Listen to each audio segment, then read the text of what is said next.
Welcome to the Court of Fowl. My name is Richter, Court Mage at your service, and let me put the music on.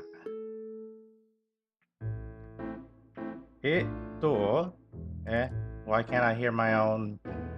Oh, okay. CT audio should belong under system. I think it should be under system, right? CT audio. There it is. Oh, wait. Oh, you guys can hear it 2 times.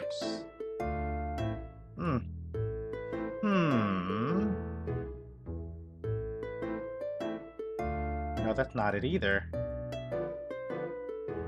Oh, wait, hang on. No, I think that works.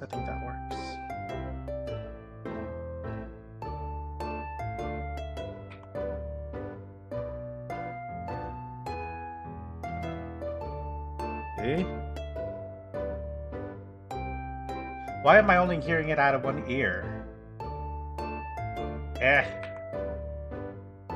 Anyway, how are you guys? Hello, Godot. Welcome. Wait, hang on. Welcome, Dwarf. Congratulations on October the 1st. Hello, SMB. Good afternoon. Spoiling us with 2 streams. Yes. Hello, Nana. No, Godot, you did not get first. Dwarf did. And hello, Cassius MR. Morning, are you a programmer? Yes. Generally speaking, yes. Let's see. Holy damn, what is this? We are learning Godot, but this is my audio setup, Nana. This is, this thing is, what's this called again? QPW graph. This is basically how you route music in, well, one of the ways you can route music or route audio in Linux. So, I'm not sure if you've heard, but I have jumped ship from, Virtual Patch Bay, yes.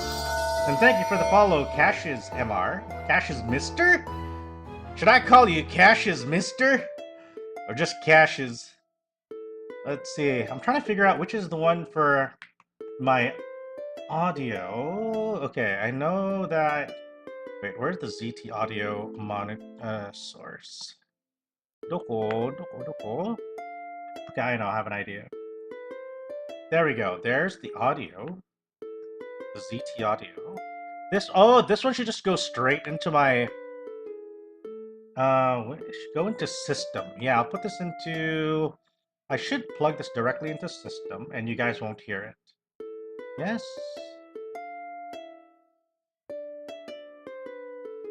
There it is. Okay, good.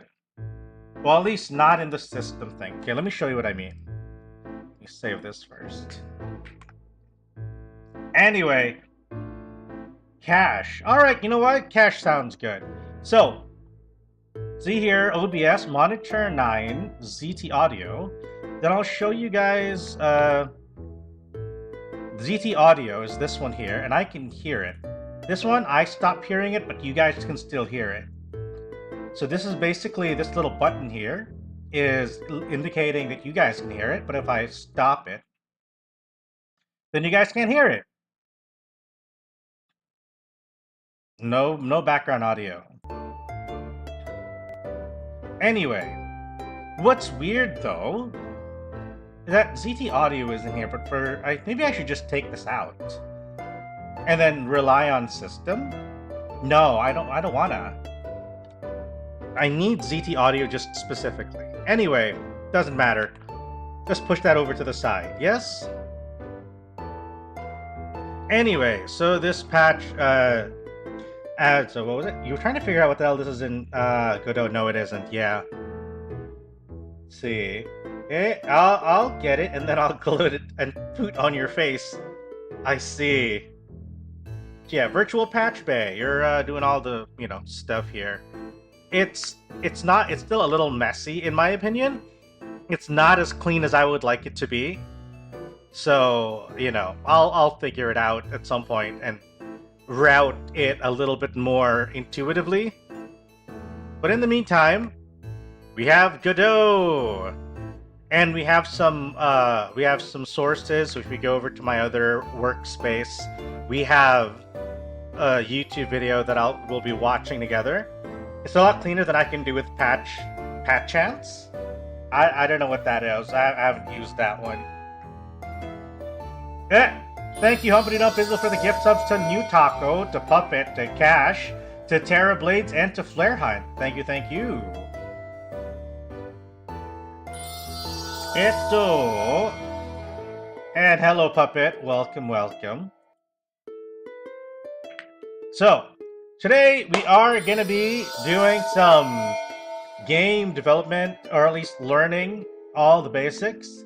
We have some owl. Take a seat, Humpty Dump Izzle. That deserves a free cat made. You know what? Sure. Oh, okay. SMB gave it. Okay, I was gonna give it for free, but you know, what's done is done. What's done is done. So, actually, did you guys hear the notification music or notification sound alert? Did that get through? Yep. Okay. Good. So actually, I think let's see if we can hear the audio properly while I have my music still in the background. First off, thank you for the incredible support on my last video. Alright, can I just pick the video? Good things take time. So today, I think I might have to turn my music off.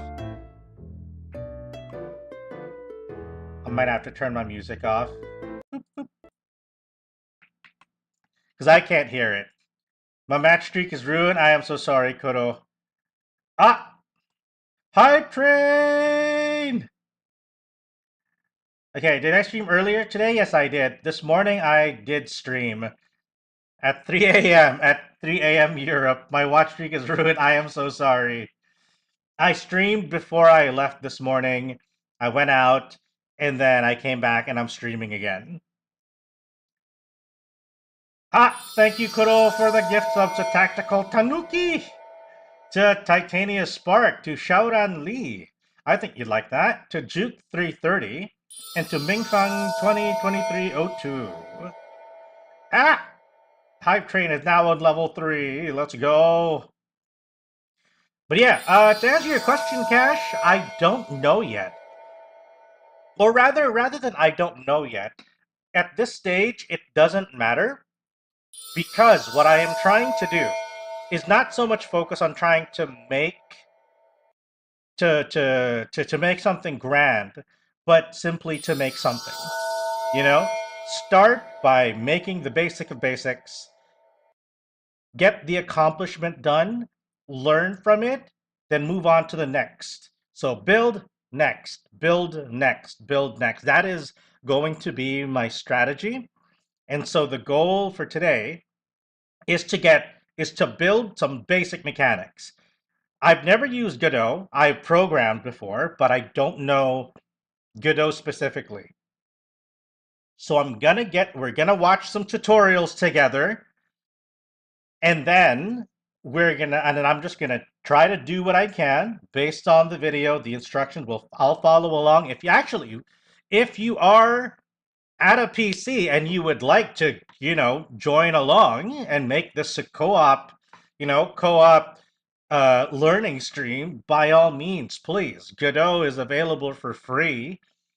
It is available, I think, on all the major OSs. So if you want, whether you're on Linux or Windows, you can just download and we'll work this out together. Shout out Lee from Cardcaptor or Tsubasa Reservoir Chronicles. I don't know which shout-out that is. I caught it because I expected someone to message me on Discord, but it was a stream notification instead. Oh. So that's why you were still awake.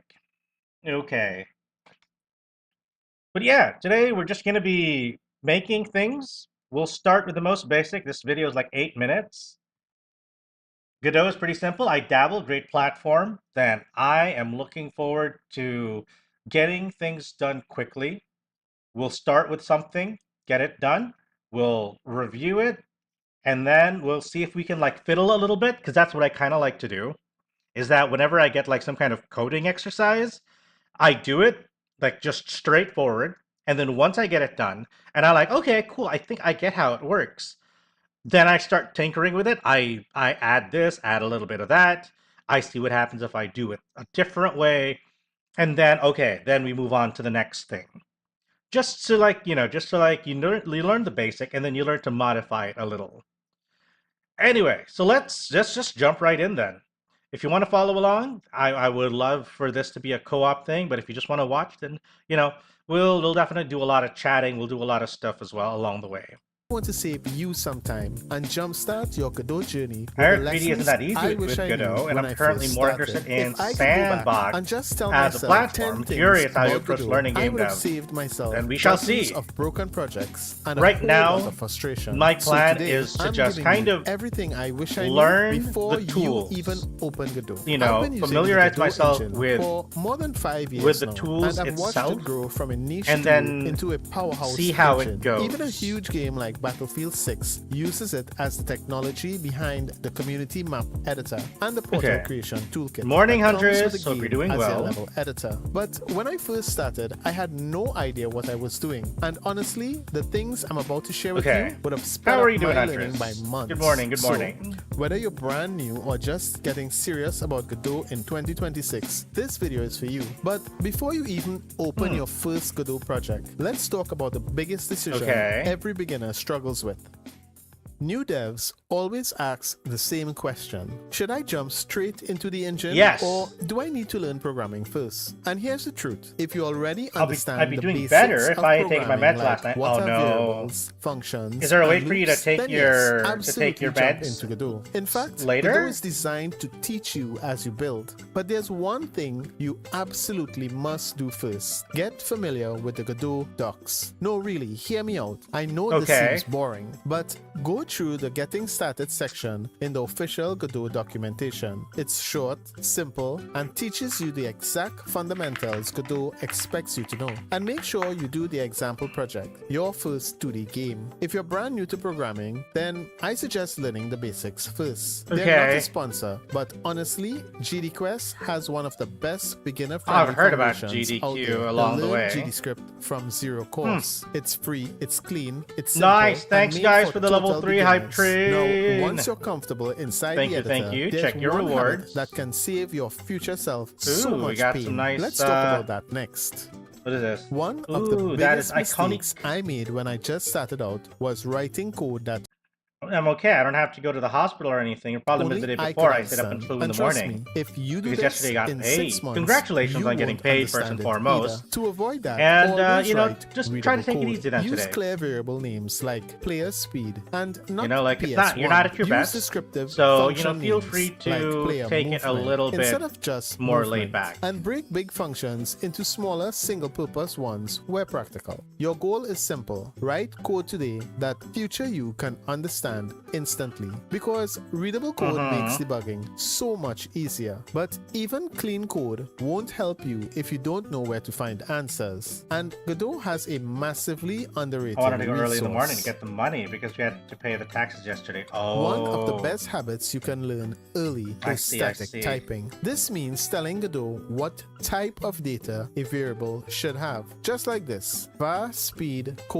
float equals 200.0 instead of var speed equal 200.0. Why does this matter? Because Godot will warn you about errors before you run the game. It catches type mismatches, wrong arguments, and a ton of subtle bugs you don't hopefully want to the deal bank with later. eventually And settled it out. Here are 2 more best practices every beginner should know. Don't put heavy logic in the process and physics process function. If something doesn't need to run every frame, don't put it in process or physics process. That really slows things down and can make debugging messy. Don't create super deep node hierarchies. Keep your scenes organized by grouping related.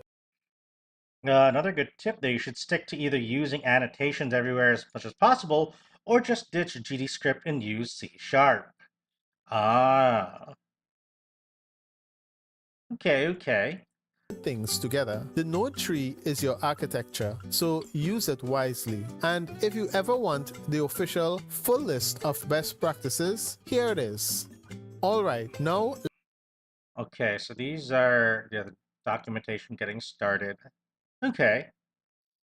And I was like, oh, bruh, we still fucking for real? Oh, no. Because, of course, you finally get paid when I'm already exhausted. Ooh, ooh. Oh, that sucks. I'm so sorry. Well, Huntress, I hope things do just, I hope things turn up. I know that it's a little rough, but I hope you give yourself some room to relax a little bit. You've been through enough already. Yeah, take some time to relax. Treat yourself a little bit where you can. That doesn't have to be like, buy yourself anything or things like that, but like, take a breather. Right, chat?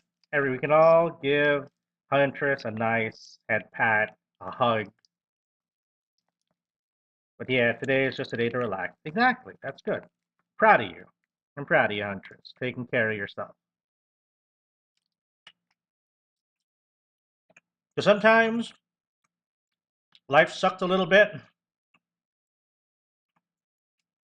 And so we can be like, screw this. Okay. So let's take a look.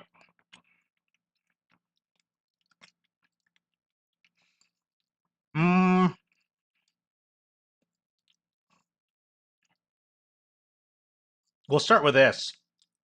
Never made a game before. I wonder if we should just move this here. Yeah, you know what? Let's go with, can we do this in C already? Bought some stuff for Luna. Oh, it's coming in today. Probiotics and new filters for her water fountain. Nice. And eardrops because she has an infection. Oh no. I hope Luna feels better soon. All right, let's just create a new project. This is not going to be anything super complicated. This is going to be test project. Forward plus mobile compatibility. Oh, renderer. Desktop platforms only, desktop and mobile. Okay, let's go with forward plus. We're just doing basics, right? Version. Oh, right. We'll use Git. We'll use Git as our. Uh, actually, wait. Let's make a project folder. Let's make a Godot folder. Right. So we'll make a Godot folder, and then we'll use this folder. Then good. I do too. Yesterday she was having trouble pooping again. Oh no.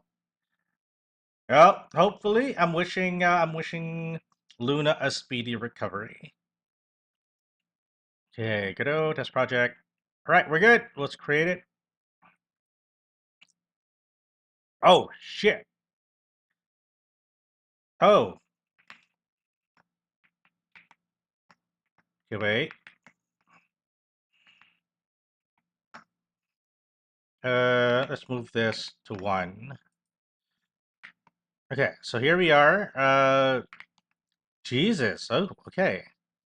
Oh, okay. So we have a 3D space. Oh, that. Oh, okay. So middle mouse. It's a 3D scene. Can we just go to a 2D scene? Okay, so we're in a 2D scene. We have our little 0, 0. We have our location, X, Y axes. Oh, okay. So let's see. Tutorial just brings us to the coding part. So I guess we go to... Fuck! All right. Where we go? Scripting? Game? This asset library 2D. Fuck me. Wait.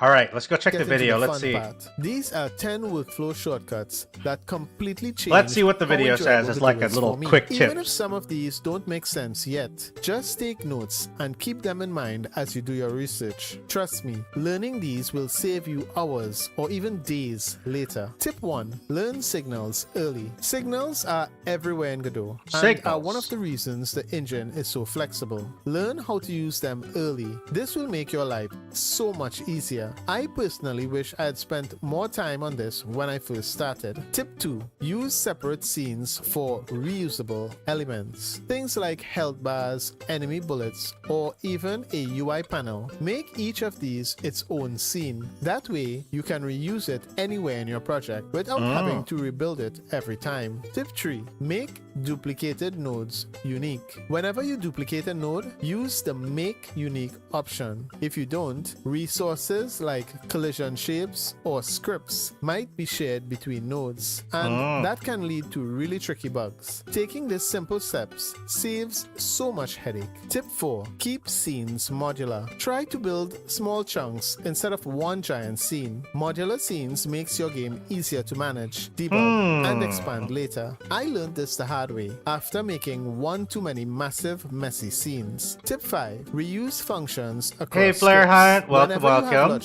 that is used more. And what was that, Cash? Signal's just a way of saying we use events like in HTML. If you're familiar, then you should pick that up easy. I have not touched Hello there. General Flare Hunt. I haven't touched HTML in forever. But yeah. Okay, let's see what goes on. How it goes. Wait, let's go back a few seconds. Functions across scripts. Whenever you okay. have logic that is used more than once, put it in a helper script. Reusing functions this way keeps your code cleaner and prevents you from rewriting the same logic over and over. Tip 6. Learn autoloads, the singleton pattern. Autoloads are perfect for global systems like scores, audio managers, or save data. Once you get comfortable with them, you'll wonder how you ever lived without them. Tip 7.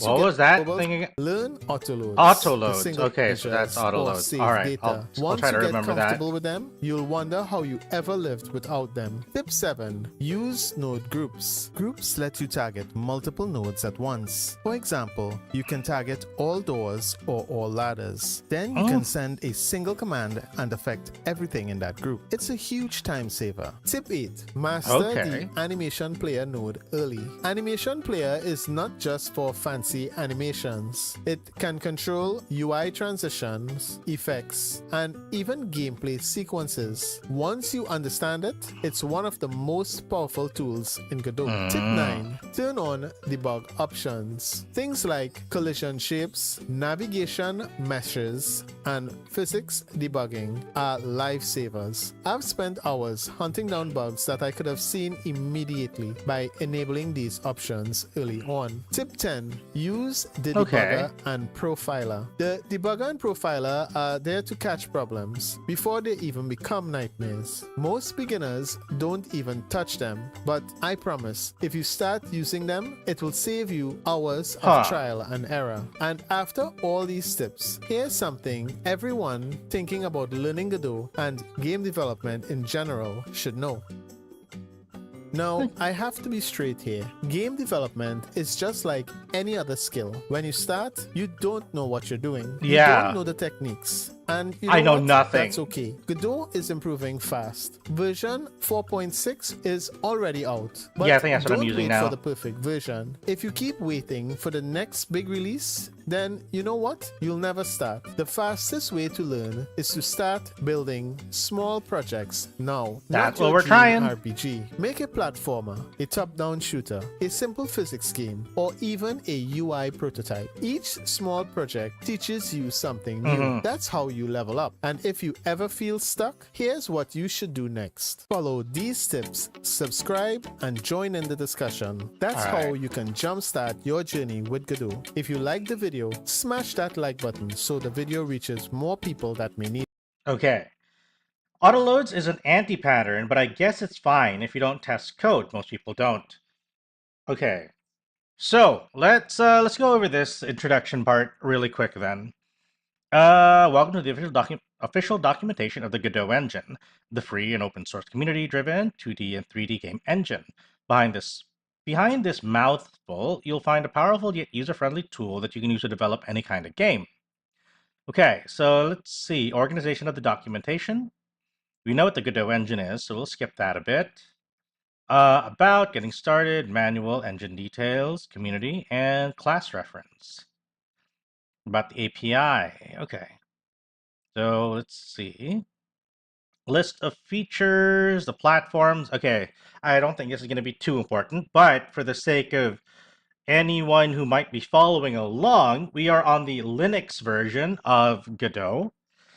As we are using, we're running off of Arch Linux, and we are using, we're on running Arch Linux. We're using Hyperland as our tiling window manager, and we're also using the Celestia quick shell as kind of like a way of getting all these little UI elements together.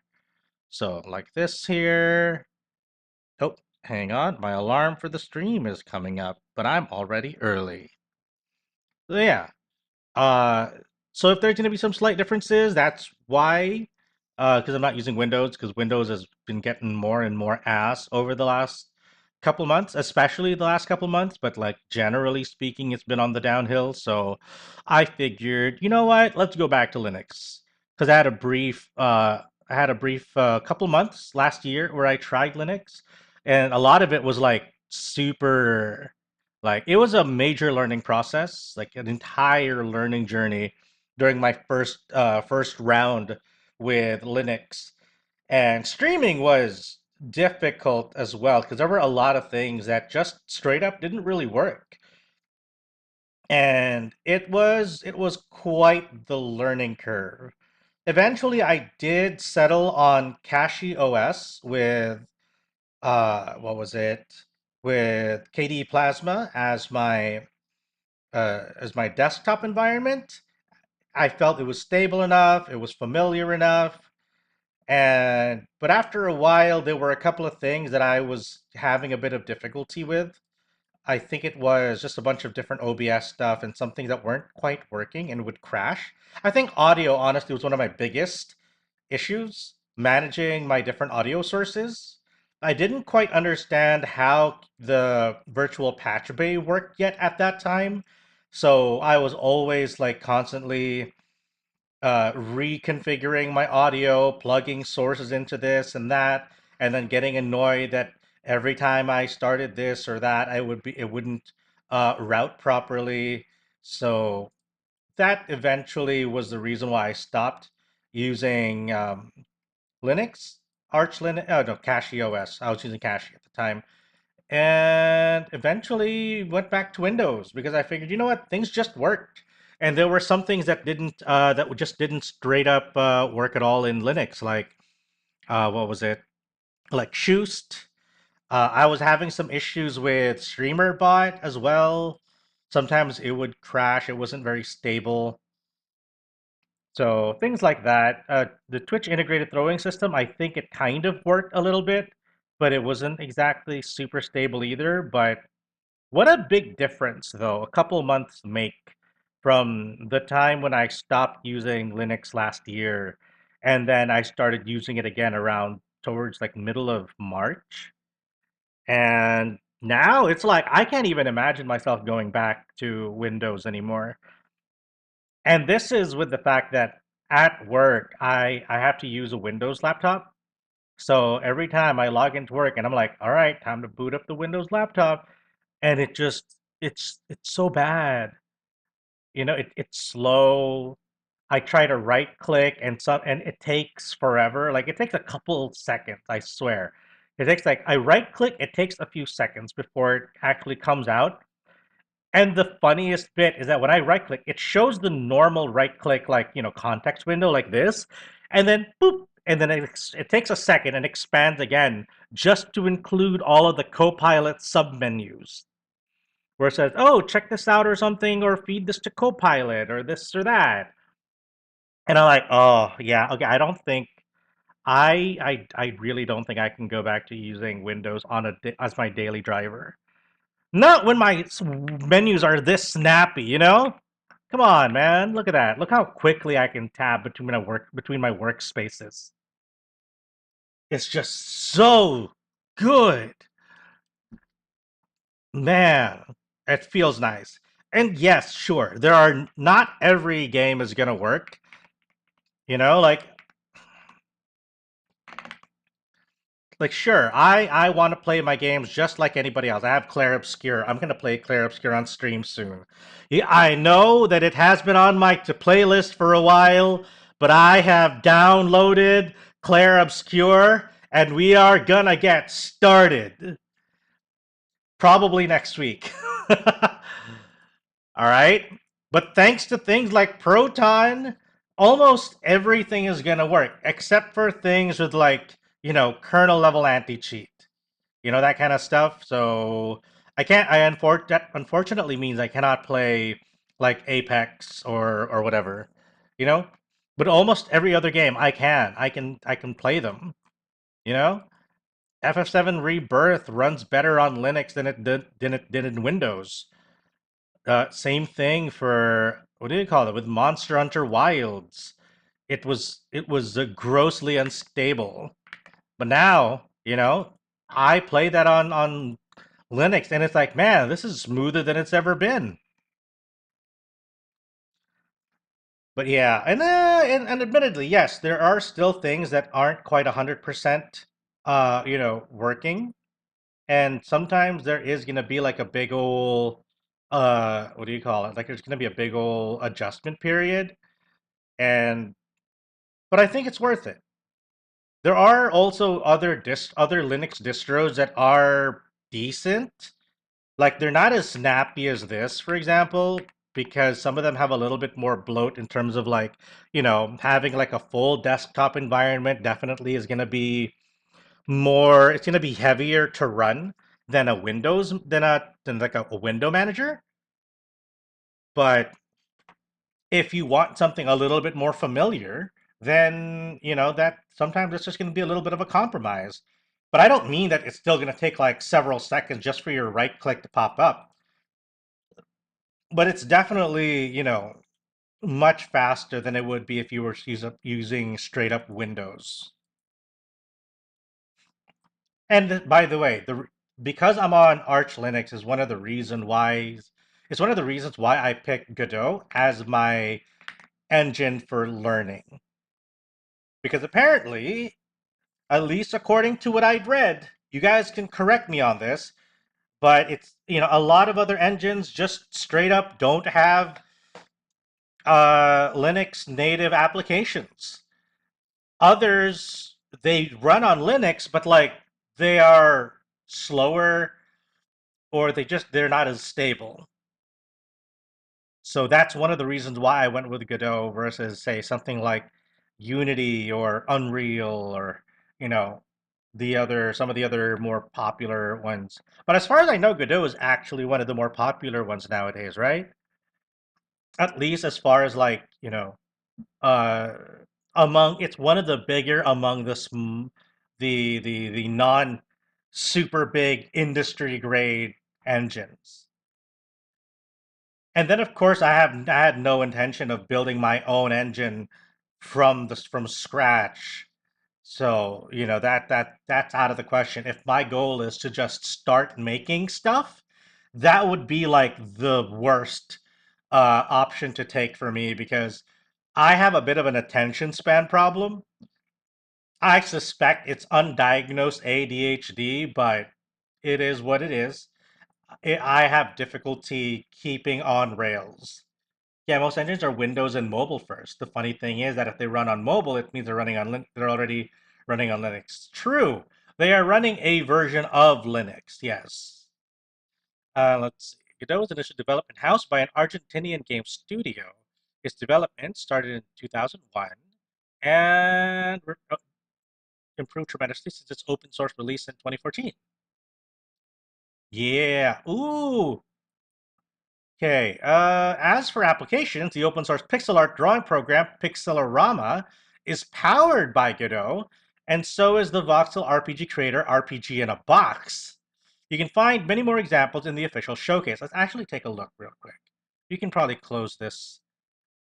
We'll open up another window later on. Hard Sam on the attention span thing? Yeah. Slay the Spire was built with Godot. Godot is also powered by Godot, as in the engine itself. You know what? That makes sense.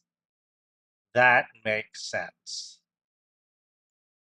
So we have these games made with Godot. Slay the Spire 2, Organize Inside, Rift, Bricks Breaker RPG. Godot runs on GD script. I see. Koira, Kingdoms of the Dump. Until then, yeah, let's go. Some Pinoy pride over there. Until then, built on Godot. Buckshot Roulette was built on Godot. Oh, that's interesting. Which goes to show that the concept of a game is definitely more important than like graphical fidelity and whatnot. Okay, but here's the one that I'm really super curious about. Usagi Shima. Because I love the style of it. Look at that shit! It's so cute! God damn it, this is only on iOS? Ah, I hate it. I mean, technically, I'm using an old iPhone for my VTube Studio cam, but still. Man. Okay.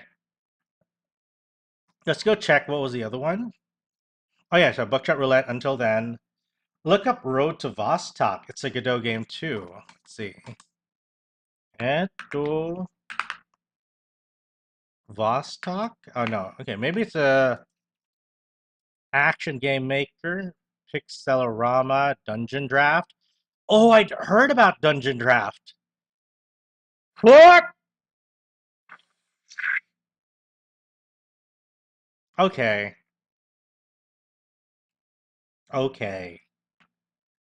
Let's look up Road to Vostok.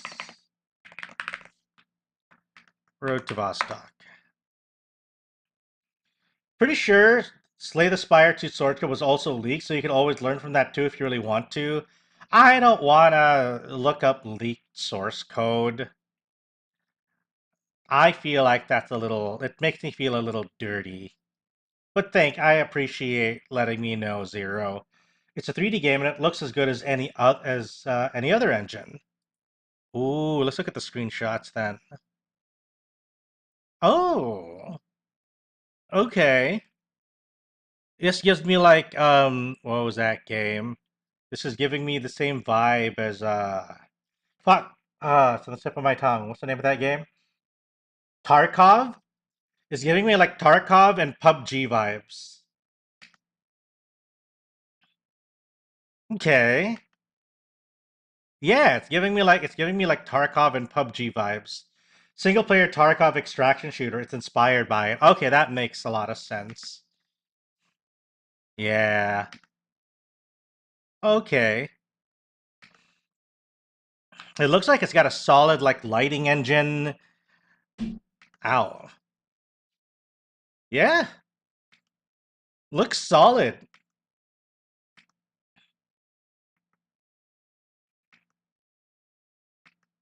Sweet.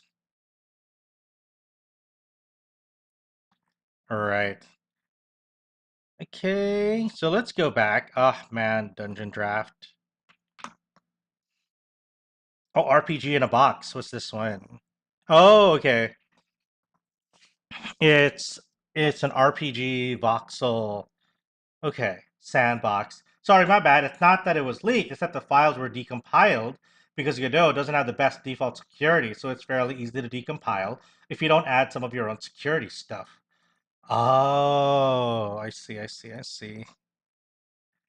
Okay. Material Maker. Fist of the Forgotten. My card is better than your card. That sounds like... Okay, so here's another thing I've been thinking about, guys. I have been... Single dev, by the way, Giga Chad. Ooh, sounds definitely like, one of a success story you want to emulate. City Game Studio. This is like that one game dev tycoon. Gives me the same vibe. It's not really possible to obfuscate Godot games in the first place. What Godot does is basically just package your game in a zip and ship it with a copy of the engine. I see. Oh, Brotato! I didn't realize Brotato was a Godot. Okay. Luck be a Landlord, Cassette Beasts, Lumencraft, Tail Quest, Kamaeru. Okay. Good. Boxbound. Pretty sure there was an add-on to obfuscate that you could download. Poor Luna, she's so mad at me right now. Oh no, is it because of the meds? Or are you just like, annoying Luna again?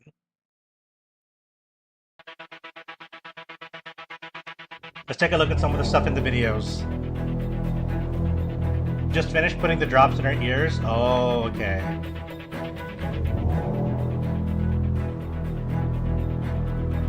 Oh, that's a lot. Oh, that's a lot of bugs.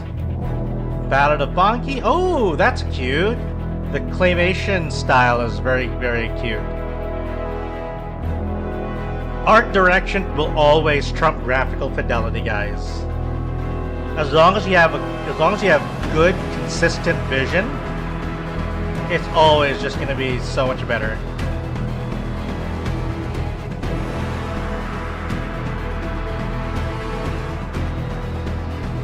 Ooh, the omens.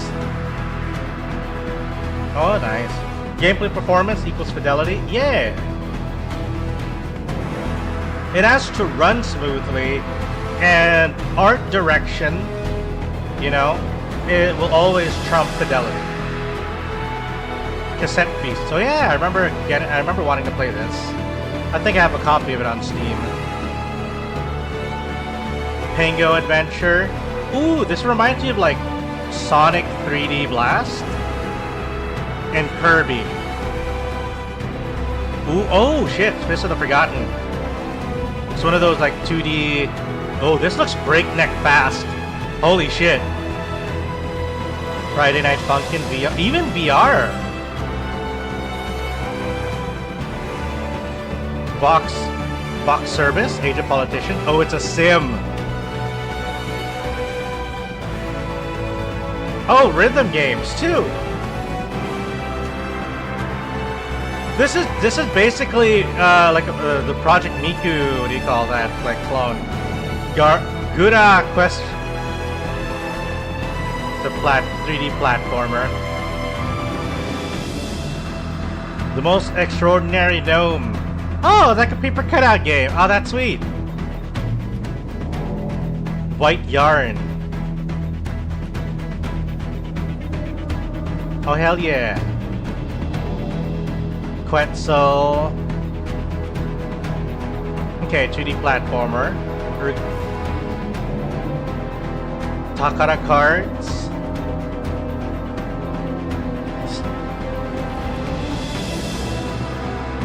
Virtual circuit board. Oh wow, okay, this is some... Holy shit! Legend of Lumina. Okay, that's cool. Classic 2D sprite-based puzzle. Kind of like a Link to the Past. Demise Sanctuary.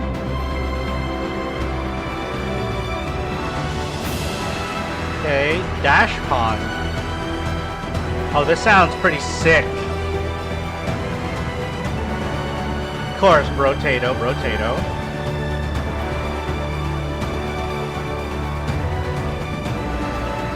Proto Corgi.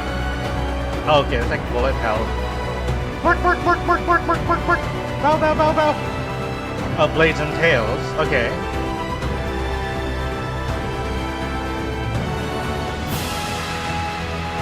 Extinction Eclipse.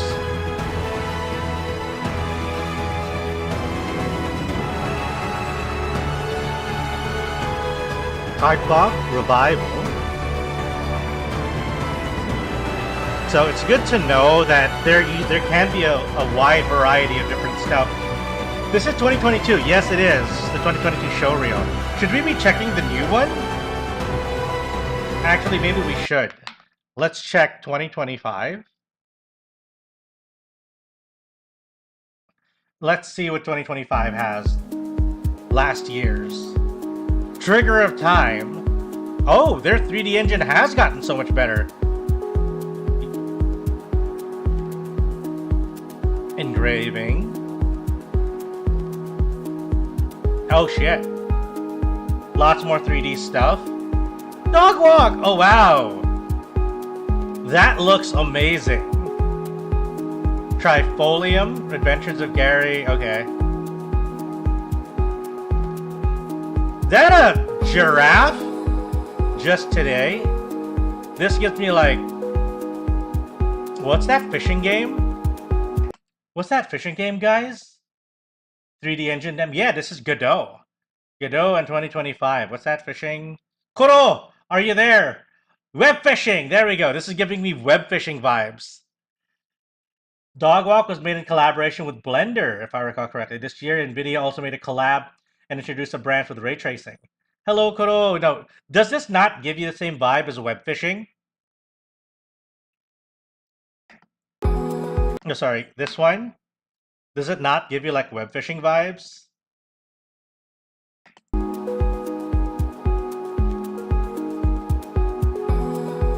Blood Thief, okay. Yeah, definitely more 3D projects that we're seeing now in 2025. Pingbert Snow Ride! Oh, this looks kind of sick, not gonna lie. Green, oh wow. If you had told me, but we'll turn it into a scary thriller one, oh, that makes sense. But it also kind of gives me like Adventure Time-ish. I don't know why, but maybe it's just me. But look at this game. God damn. This is really Godot. Let's go full screen. I guess if Sandbox doesn't work out for me, Godot might really be an alternative over Unity. Yeah.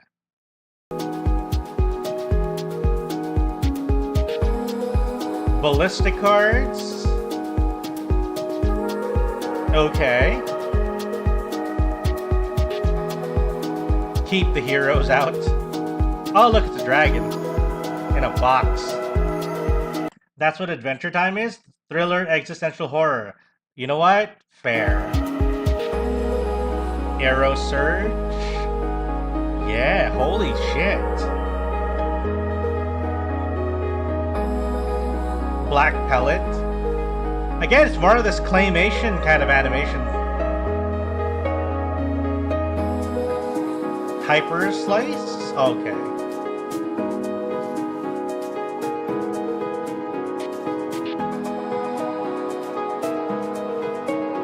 So go? Oh! It's this is a mobile version? Cruel. Oh, this is kind of stylish. I like this. The root trees are dead.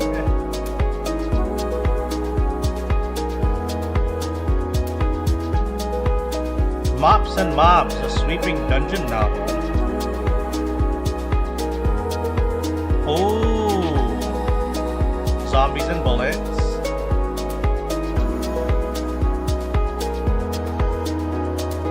A lot of these projects are really... Personally, I don't see a future where SMB has any meaningful titles.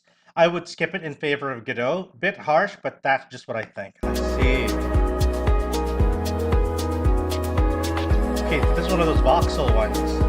Pathogenic.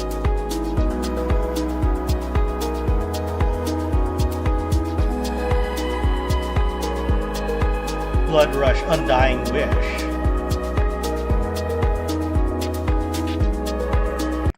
Material Maker. What is this? Oh. What the hell?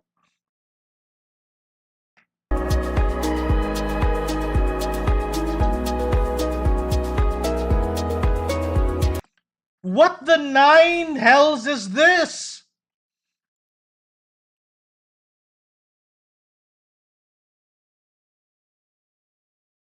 Oh yeah, Material Maker is fun to play with. You can make UI applications too. Godot is made in Godot after all. That's fair. But what the flying fiesta is this? Node-based Material Maker, probably procedural. Also, howdy, hello Nito. You can kind of make any applications if you try hard enough. I see. A dependency chart? Oh man, I don't know any. Smooth curvature to blend tones. Wait. Wait! Graphical coding. That's what it. Yeah, that's what I'm starting to think. Fuck! Fuck! This is like what I do for work. Fuck! Lava looking shit. All those nodes make the things you see in the bottom right. Yeah, that's what I'm. Yeah, this is like what I do for work. But fun, I guess. Kind of. If you're looking into materials. So I'm guessing up here is your basic basic tech. Oh no, this is preview in 2D, which I'm guessing is what's creating the pattern. And then you have a bunch of other things that modify all of this to get the effects that you're looking for. I mean, if you really want to, you can remake the whole Microsoft Office suite in any game engine. All right, anyway, let's continue. I got distracted. The electrifying incident. Midnight Manhunt. Oh, that looks sick. Magical greenhouse. Oh, cute.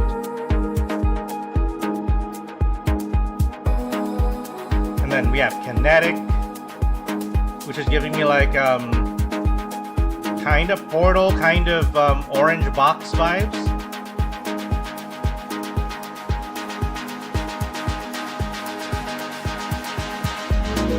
Bomban, 3D platformer. Kinetic makes me think of those CS surf maps. Kaito, it's an owl! So cute. Heidi's Legacy.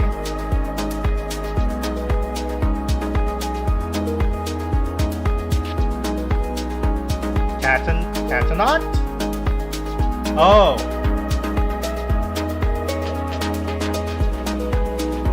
Action Game Maker. Oh.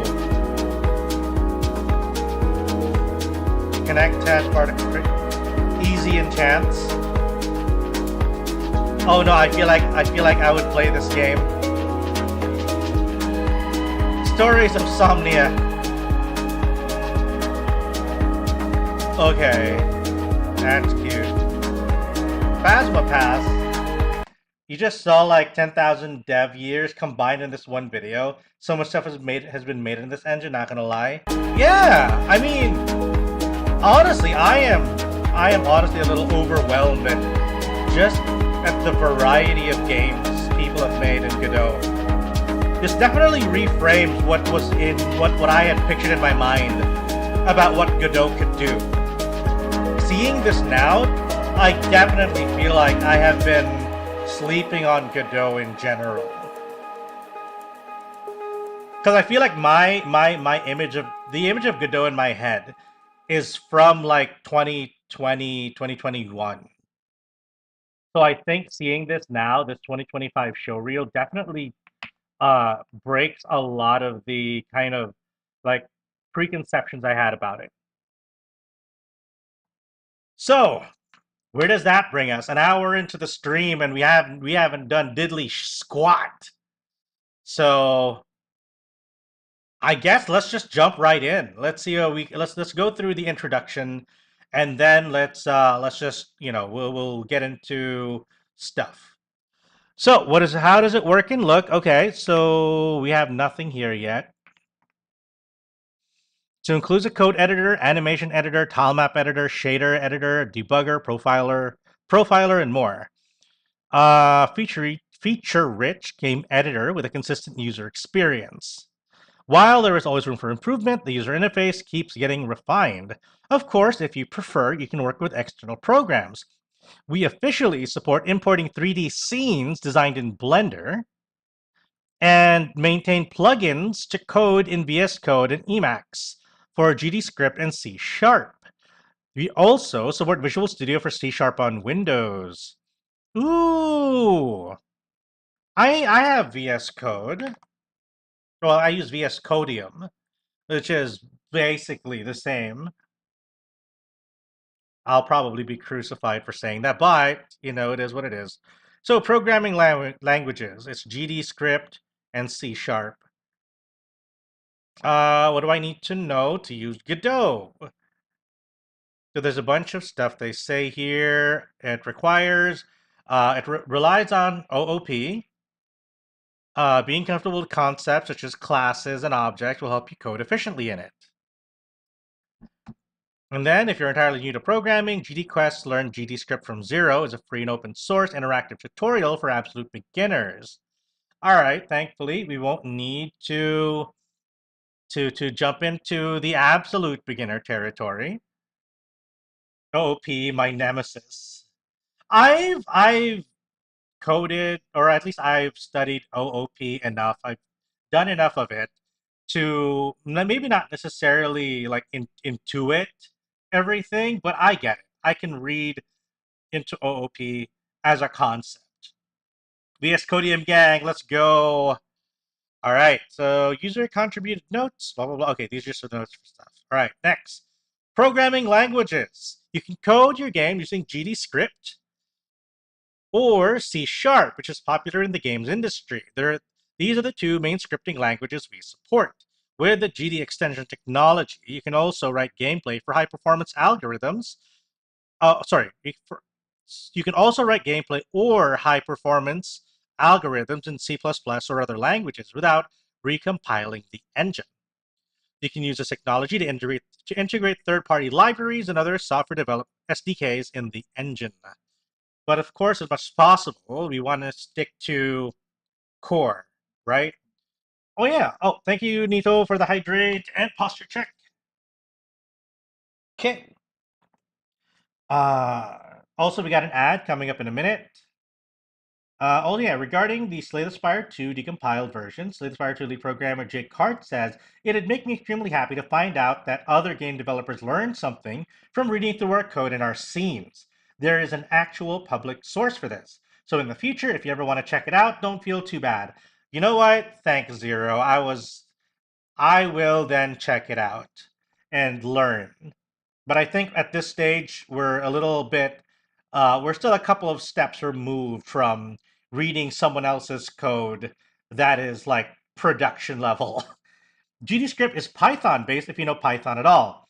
I only know a teensy bit of Python because most of my coding has been in, you guys brace yourselves. I have a confession. Most of the coding that I have ever done is in Java. So I'm so sorry. I know I understand if you look at me differently now, if your perception of me has changed after learning that I have been coding in Java. So it's okay. I understand. If you feel you need to reassess our relationship, you should feel right at home with the C# version then. I prefer C# over Python. Go ahead, insult me. C# is like Java, but good. Nah, I know how you feel. I started with Java, also did JavaScript, and then went C#. I see. I know that, I know we shouldn't like language shame, but yeah, like, it is just a joke in the industry.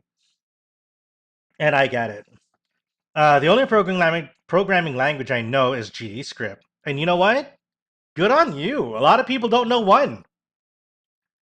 C# is definitely better in a lot of ways, but GDScript is very beginner friendly. Oh. Okay. So let's look at what the next section is. What do I need? Okay, no, we already got that. Learn to code with GDScript. You know, wait, is there like a C# tutorial, I guess, that we can just start with? GDScript app. Well, we know that. Okay. Okay, let's look at the key concepts. Give me a second. I have a bit of congestion right now. Give me a hot minute, guys. I'm gonna go get one of those like minty things that hopefully decongest just a little bit.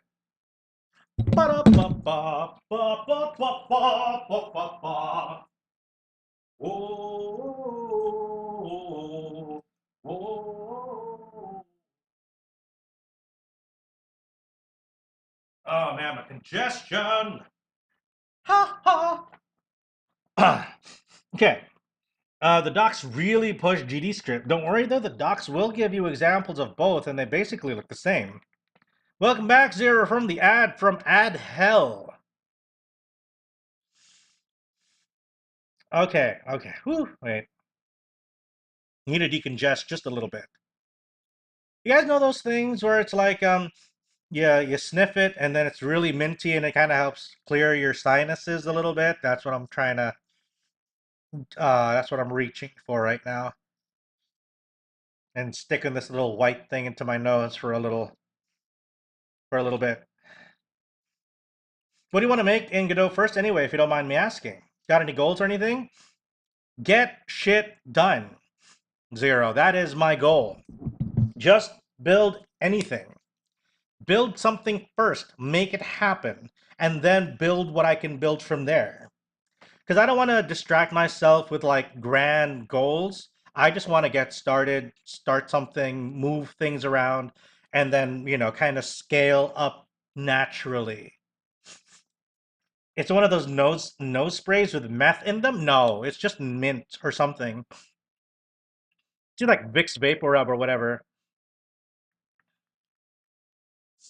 I think it's like one of those like stick Vicks. So I don't have to like spread stuff under my nose or whatever. Hey Alvin, we are trying to do some game development today. I'm just decongesting a little bit because I'm getting my sinuses are getting a little, you know, little clogged up. And hopefully at the end of the stream, we would have at least done a little bit of something.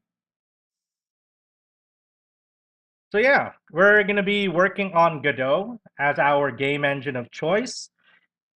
So we're gonna just we'll learn, and if you want to learn along, you know, that would be great.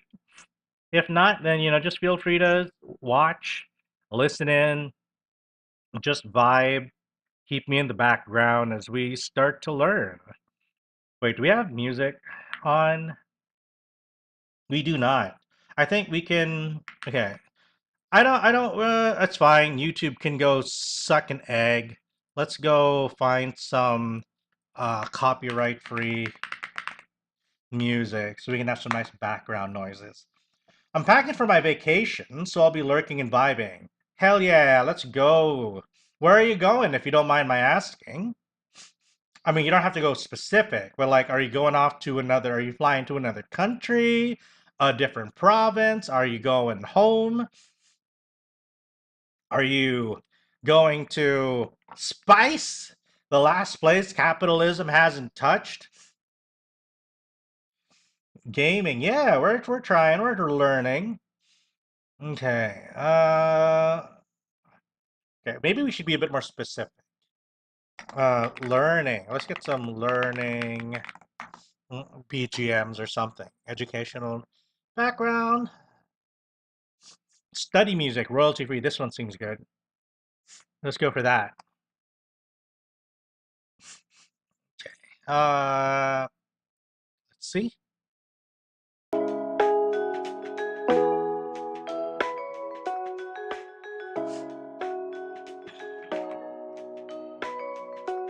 Okay, let's lower that a little bit. It's a bit loud. Keep it a nice, chill background, yeah?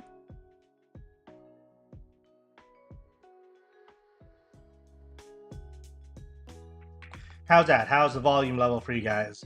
Going over to Asia to visit my grandma. Might also go on tour with my grandma through some of the nearby Asian countries. Sweet.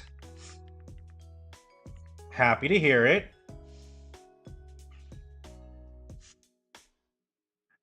Yeah. And have a safe trip, Zero. Have a safe trip. Hope that things go well. All right, so let's head over to... Oops. Let's head back to learning. Don't forget to pack extra underwear. It was funny. I had this one. I heard this is a story that I heard. It's an anecdotal story from someone else, from one of my former colleagues. Basically, the story goes is that they were off on a vacation, right? So a couple of my office mates at the time, they were like, "Yeah, let's go to like the beach or something." I forgot where they went off to, but I didn't get to go because I had some other things that I was taking care of, so I didn't go with them. So they went off, and apparently, on the road, they were like almost there already, and they were like joking and stuff about. Like, yeah, you have everything, everybody's packed up and whatnot. And so this one office mate of mine was like, yeah, it'll be super funny if I actually forgot to like bring my underwear and whatnot, yeah? I'm like, yeah, that would be so funny. You did bring it, right? And he's like, yeah, of course I did. And then they're like, wait. So when they arrive, he checks his luggage. And he's like, fuck! And they're like, wait, what happened? And he's like, fuck! Like, and they're like, no! And he's like, fuck! And they were just like laughing so much. He had forgotten to pack extra underwear. They were like just doing like an overnight trip. But he didn't pack any underwear at all. And they were going to be swimming. Right? Like, they were going to be swimming. They were at the beach. So, goddamn, he had to go off. So they went off, right? They took the car. They went around the town. They were at this small beach town. Trying to find a place where they could, like, buy underwear. But they're out in, like, the goddamn provinces in the middle of buttfuck nowhere. Like, at a beach town. I think they had to drive so far over, like, to the next town over or something, just to find, like, a 7-Eleven, where they had, like, one of those super cheap, like, disposable underwear or some shit. It was hilarious. Man, they were able to get, like, extra underwear eventually. They had to drive over to, like, the next town over to find a 7-Eleven with underwear. Man, it was funny as shit. Now, ever since I heard that story, I am now, like, super paranoid. I have to make sure, okay, underwear, check. Like, the first thing I think about. Because I don't want to end up being, fuck! I don't want to be in those exact shoes. Okay, back to reading. I cannot do two things at once. Fuck my life. Okay, so scenes. In Godot, you break down your game into reusable scenes. Okay. Containers. Got it. The scene can be a character, a weapon, a menu in the user interface, a single house, an entire level. Okay. Containers. Scenes are containers. Got it. Mental model. Okay. Got it.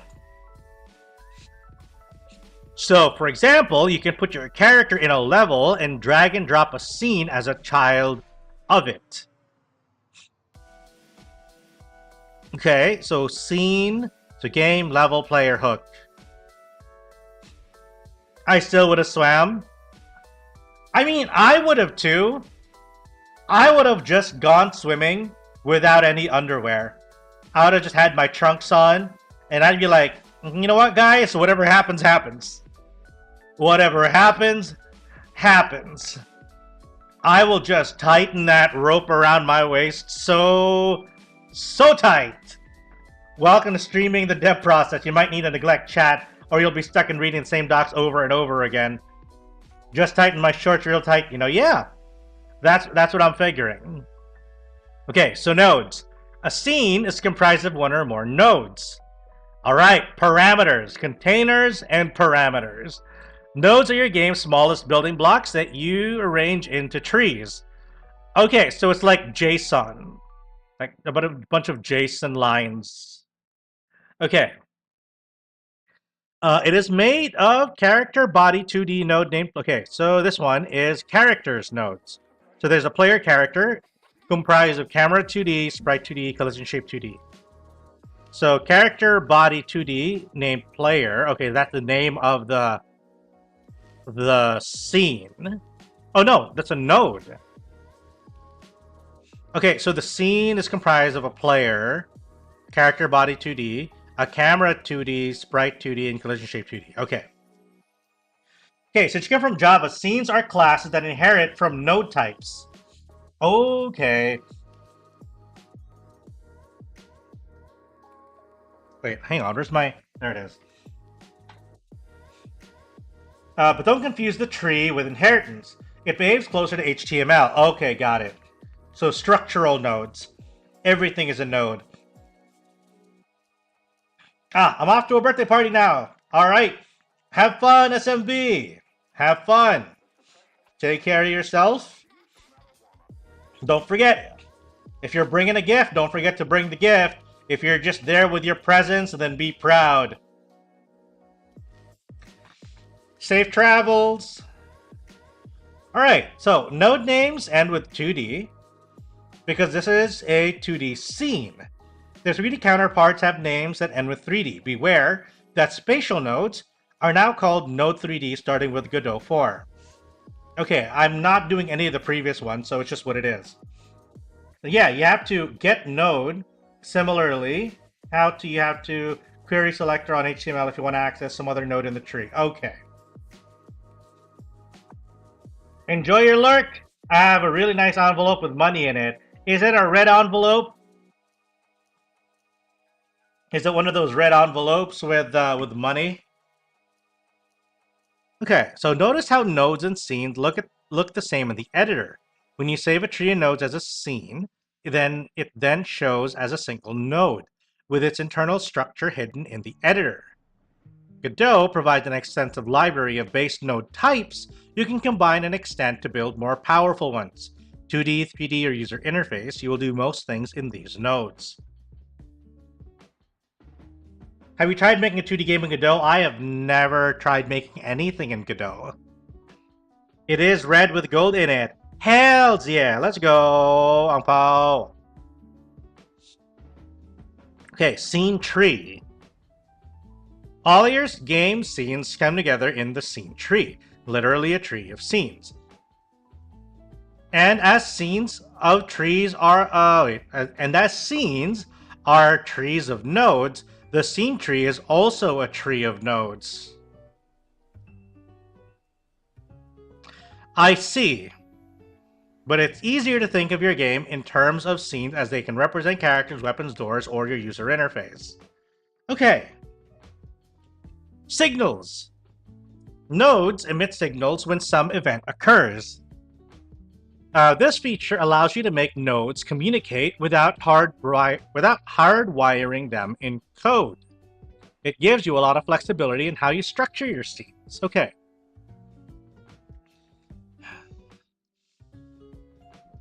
Okay, area entered, area exited. Signals are Godot's versions of an observer pattern. Okay. For example, buttons emit a signal when pressed. You can connect a piece of code to this signal which will run in reaction to this event, like starting the game or opening a menu. Oh! Signals are just triggers! So signals are basically just triggers, and then you'll have other objects that exist that are listening in for specific triggers. Is that how it works, basically? Huh, okay. Makes sense. Okay, I can understand it. I can understand the concept. Concept makes sense. It's like someone shouting, butts! And then there's like people who are like listening, oh, I heard butts. Okay, I gotta do the thing. This is tricky. Since there is a scene tree, you can't just call super dot on some event since they're not in inheritance. You have to look up the node in the tree and then call on some event. But Godot automatically auto-wires it for you.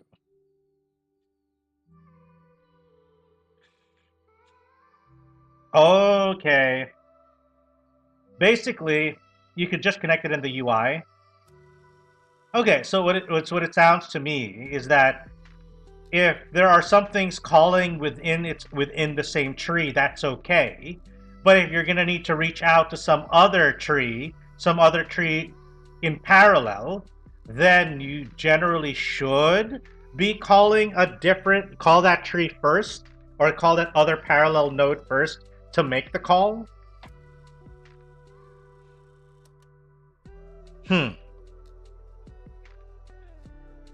Okay. Nodes, scene, the scene tree, and signals are the 4 core concepts in Godot that you will manipulate all the time. Nodes are your game's smallest building blocks. You combine them to create scenes that you then combine and nest into the scene tree. I think you could also use a global script to transfer signal on other scenes. So you could have like Godot does it for you, but if you were able to do it in code, you would need to do tree traversal for sibling trees. Ah, okay.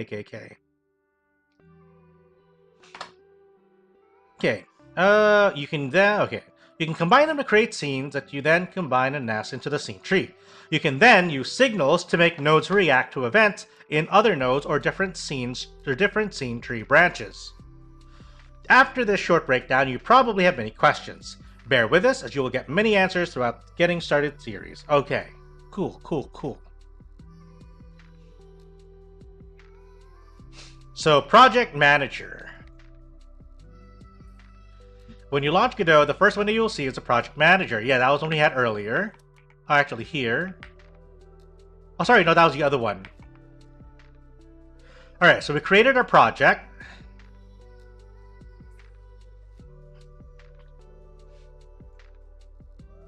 Okay. It doesn't go online by default. This is fixed by dependency injection. You can simply define dependencies on the root node of your thing and pass that down in constructors and such. It gets complicated, a billion ways of doing it. Ah. Okay, so there are some templates already. The project manager settings can be opened in the settings menu. Okay, we did that. Okay, so this is where we ended up. This is where we are now, actually. If we go to 3D scene, then that's what we have. Don't save. Okay, by default, okay, blah, blah, blah. Playtest buttons in the Movie Maker mode toggle on the right. So these, see these here. Okay.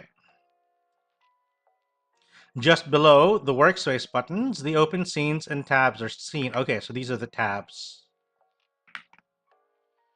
In the center is the scene selector with a viewport at its top, with its toolbar at the top, where you'll find different tools to move, scale, or lock the scenes and nodes.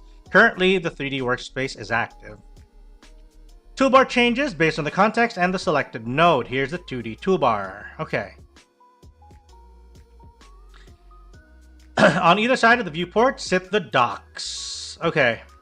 File system. Okay.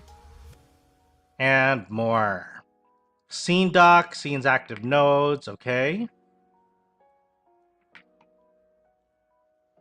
Okay, got it. Inspector allows you to edit the properties. Okay, yeah, familiar with that. Bottom panel, debug console. Okay. So this is the debug console.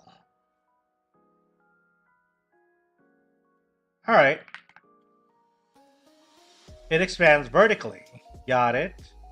Okay, 5 main screens. 2D, 3D, script, game, and asset library. All right. Okay, cool. Makes sense. Game screen is where your project will appear when running it from the editor. You can go through your project to test it and pause it and adjust it in real time. Okay.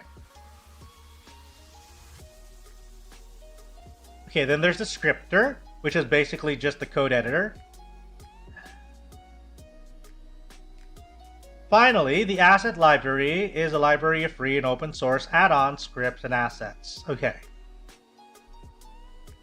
Integrated class reference. You can search information about a class, method, property, constant by any of the following methods. Pressing F1. Clicking the search help. Or control clicking on the class name. Okay. Okay. Alright, makes sense. Double click on an item to open the corresponding page with the script in the main scene. Okay. Oh, okay. I see what that is now.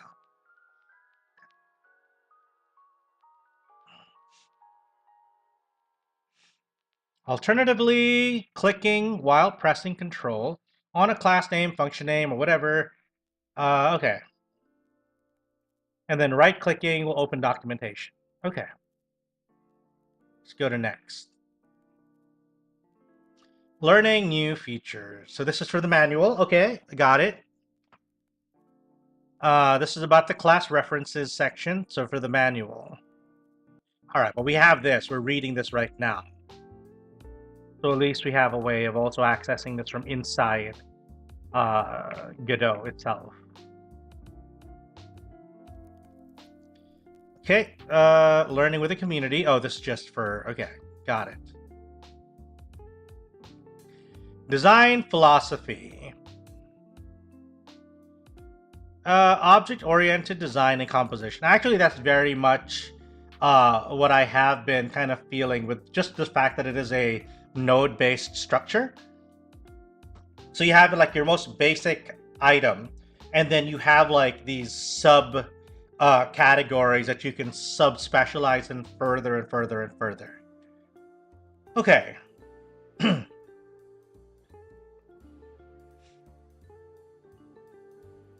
So you have super basic units that you can then kind of skin out and build further in. So it is inheritance, and then you have your own abstractions and whatnot. Okay.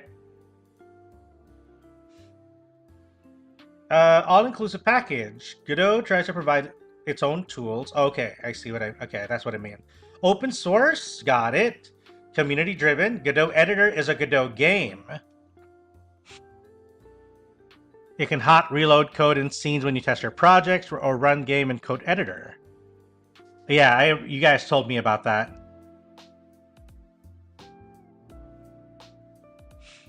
Put the tool annotation put the @tool annotation at the top of any GD script file, and it will run in the editor. This lets you import and export plugins, create plugins like custom level editors, or create scripts with the same nodes and API you use in your project. The editor is fully written in C++ and is statically compiled into the library. This means you can't import it as a typical project that would have a project.godot file. Okay.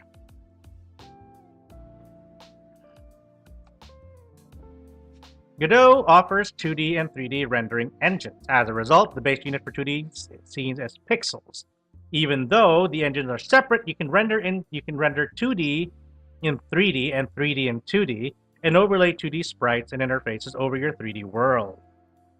Okay. So here's the step by step. Okay, it's gonna run us through 2D, through all these. So let's start with the nodes and scenes. Okay, you know what? I am feeling my attention start to wane. Let's take a short break. I am already feeling like some strain. I don't know about you guys. Oh, I hate this. I hate my brain sometimes, you know? I am just going over it, and my brain is already like, boring. Let's do some cool shit. That's what my brain is going through right now. And I need to tell her to chill the fuck out. Breathe. I'm gonna be honest, I didn't even bother going over it until I just went for it. Information overload? Not really. I am not overwhelmed by the information.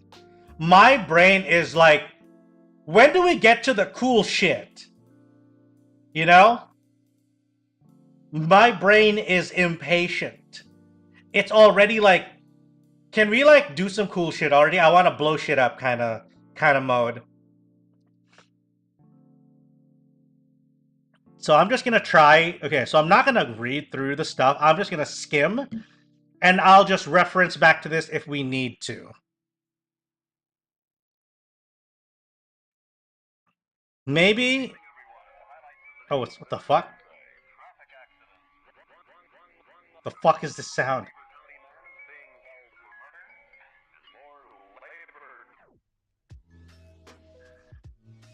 Okay, let's go to the scripting languages first. GD script, okay, whatever it is. Just look at the pictures and only read the stuff you think looks interesting. I think is what I'm gonna do. I'm gonna go through jumps through a couple of stuff. Okay, so C#. Okay, so we're probably gonna go into C#. C# offers a good trade-off between performance and ease of use, although you should be aware of its garbage collector. Since Godot uses .NET 8, in theory, you can use any third-party .NET library or framework in Godot, as well as any common language infrastructure-compliant programming language, such as F#, Boo, Clojure, CLR, or C#. However, C# is the only officially supported .NET option. GD script code itself doesn't execute as fast as compiled C# or C++. However, most script code calls functions written with fast algorithms C++ code inside the engine. In many cases, writing gameplay logic in GD script, C# or C++ won't have any significant impact on performance. Yeah, we're not doing super big stuff yet. So, project written in C# using Godot 4 currently cannot be exported to the web platform. I see. To use C# on that platform, consider Godot 3 instead. Android and iOS platform support is available as of Godot 4.2, but is experimental and some limitations apply. Okay. GD extension allows you to write the game code in C++ without needing to recompile Godot. You could also just play around in the editor. We could. But I want to give myself a little bit of structure. Alright, so let's start with the creating your own script first. Let's try to do this.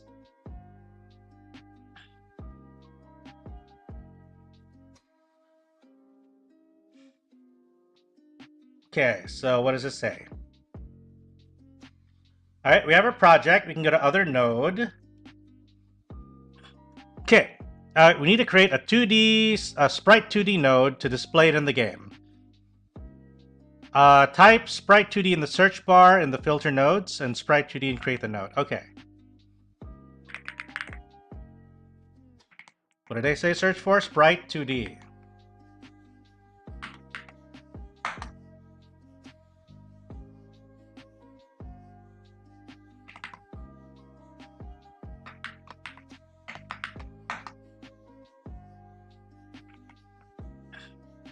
What?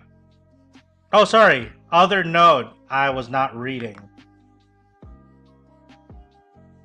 Unsave, then hit the plus. Okay, here we go. That's what I was missing. Okay. I read ahead. Okay, so other node, we did that. Other node, sprite 2D, we did that. Create. Your scene tab should now only have a sprite 2D node. Yes, it does. In the inspector on the right, you can see that the texture property says empty. Hello, Rem. Welcome. How are you doing? How are you doing today? We are doing some coding, some game development today. Okay. Property says empty. Okay, where's property? Oh yeah, it says empty. Okay, to display the Godot icon, click and drag the icon.svg from the file system onto the texture. Okay, so icon, let's drag it into here. Okay, cool. All right. Then click and drag the icon to the viewport in the viewport to center in the game view. All right. Creating a new script. Right-click to the sprite in the scene dock and select Attach Script. And then, okay, Attached Node window appears. It allows you to select the script's language and file path, among other options. Change the template field from Node Default to Object Empty to start with a clean file. Object Empty. Okay. Doing pretty well. Anyway, aren't you gonna play it on a different game today? Oh, I am. We're doing the Godot today. Wait, am I streaming to the wrong YouTube? To the wrong YouTube thing? No, yeah, we try to learn Godot. We're learning the game engine Godot. Okay, so let's go back to the tutorial. Oh, Godot is the name of the game engine here. This is Godot. It is a game engine, and we're learning game development.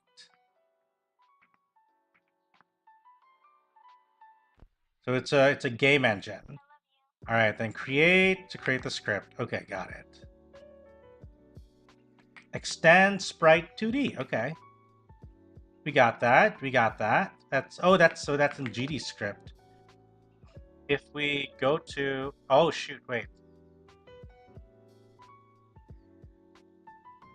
We'll delete that first, actually. Cancel. Let's delete.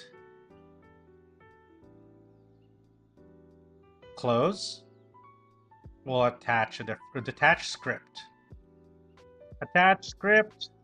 Well, it's gonna be object empty. We'll use. Wait, why is it only GD script?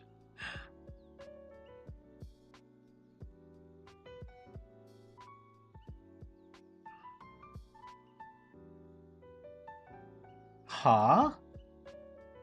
Is there any reason why that is?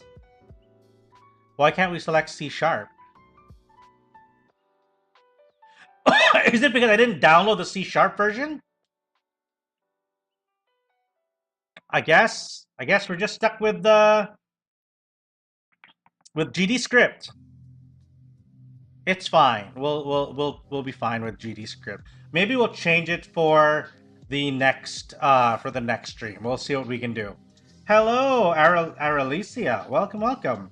You need the .NET version. Yes, different IDEs. Yeah. I just grabbed whatever was there. I just went to the terminal. I was like, all right, sudo pacman. Then what was it? Godot. And then, just did the whole thing. Anyway. Yeah, so I can probably figure it out next time. But welcome, Aralicia. Welcome to the Court of Fowl. My name is Richter, Court Mage at your service, and today we are learning Godot. You shouldn't install Godot via the package manager. It's a single executable you can download from their site, actually. I like doing things from package manager. I don't know. I try to avoid... I like to stick to having it all in one place. That's why I'm also avoiding flat packs. There's also Steam. It's on Steam.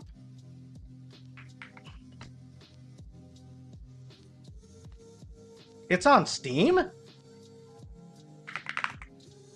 Oh my god! What have I been doing with my life? The flying fuck?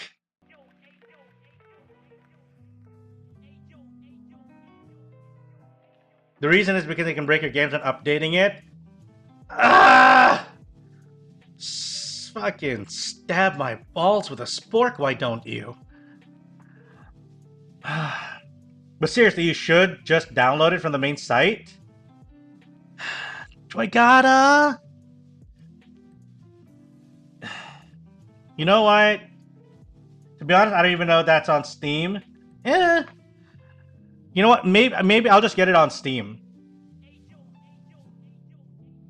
I'll get it from Steam. Might be easier.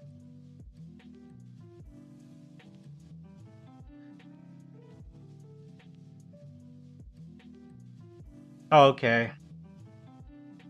I keep a copy of Godot on the source code of all my games so that each has the right Godot version. Ah. Okay. Fine. You win, guys. You win.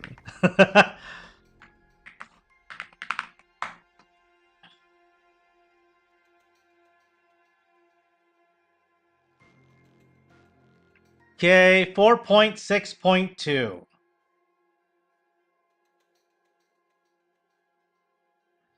Alright, we may as well close this then. Don't save. You could use the Steam version for convenience. Skip .NET version, though. You'll have to install .NET, and that's a pain. Yeah. I was going to get whatever version was, like, there anyway. What were we doing? Right, we're going to...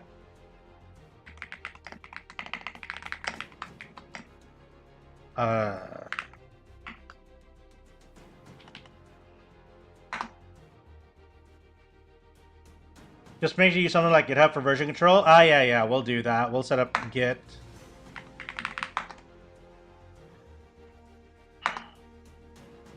Alright. So let's get the Godot engine.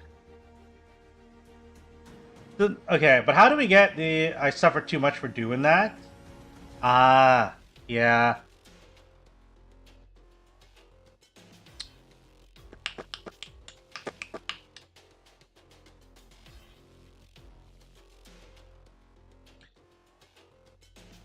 Look, it's onion!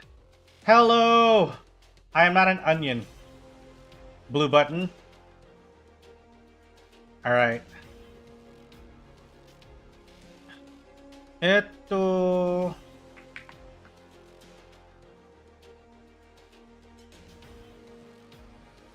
Godot. Oh, wait. Hang on. Stupid phone. I'm on Oni-chan. I see. No, I get it.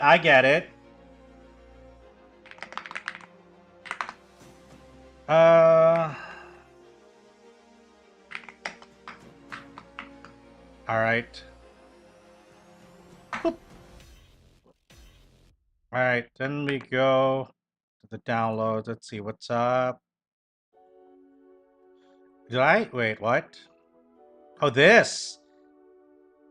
Just an executable? Literally just one executable?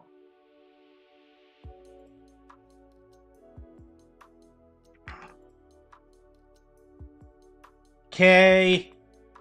Alright. Okay, let me move this one then.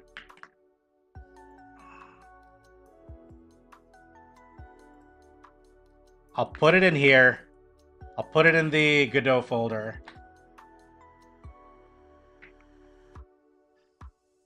Godot is based like that. The projects you have, the projects you make have more folders though, obviously. Okay, I got it. Okay, let's do it this way. Let's make another folder here. Let's call it projects. Port can't spell.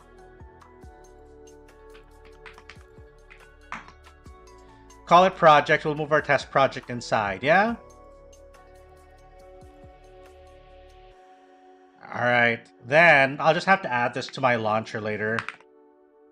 Yeah, I don't have it. Okay, I'll just add this to the launcher, or maybe what if I do that now? How do we do these desktop things again? Let me open with Cosmic Text Editor. No, maybe not this one. Lutris, Chrome, blah blah blah blah blah. Let's get the open with. This is okay. This is Photo P. Blah blah blah blah. Okay, icon, standard one class. Okay, blah, blah, blah. Exact Chromium profile default. Okay. Just shut your mouth and watch the stream I hit? What?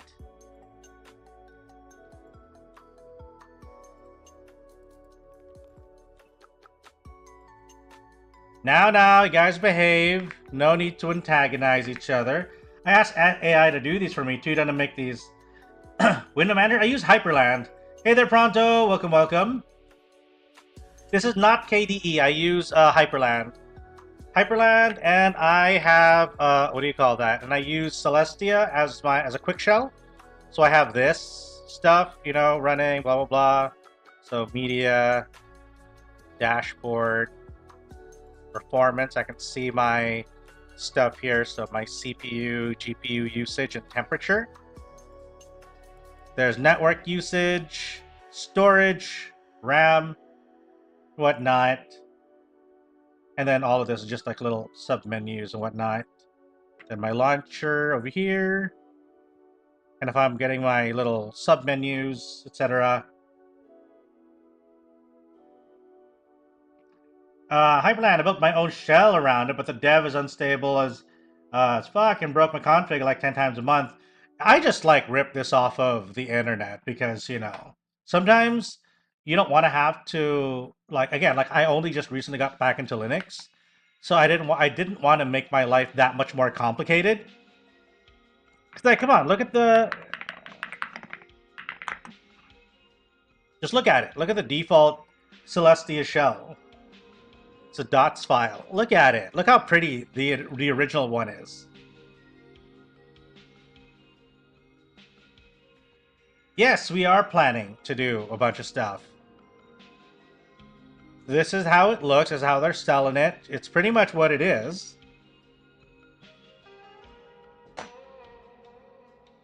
Just stick to base as hell, Fedora. Ah. Sometimes you just want shit to work.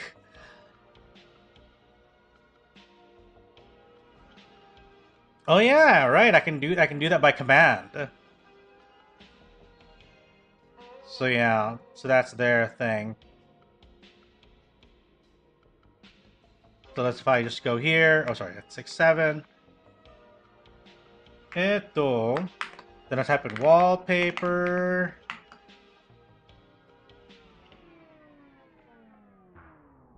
And here are all my wallpapers, guys. Oh, who's heading out? Who's heading out? Oh shit, good luck with it. I'm gonna go make some music now. Good luck, Pronto. Take care. Make that music.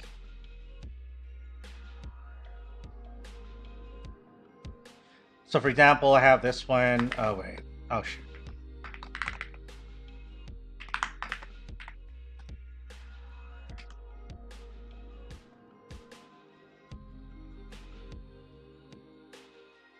Come on, guys. Keep it steady. Keep it steady. Oh, by the way, you can also use cross chat if you don't want to hop on Twitch and or YouTube at the same time. Use !XC space and then type in your message, and you can send that right over to the other platform. Works on both YouTube and Twitch. If ever you want to, you know, just chat and not want to have two windows open. So give it a try. Everybody can use it. Look at that! Dancing shrimp! And it'll show you who did that. !XC. As in cross chat. !XC.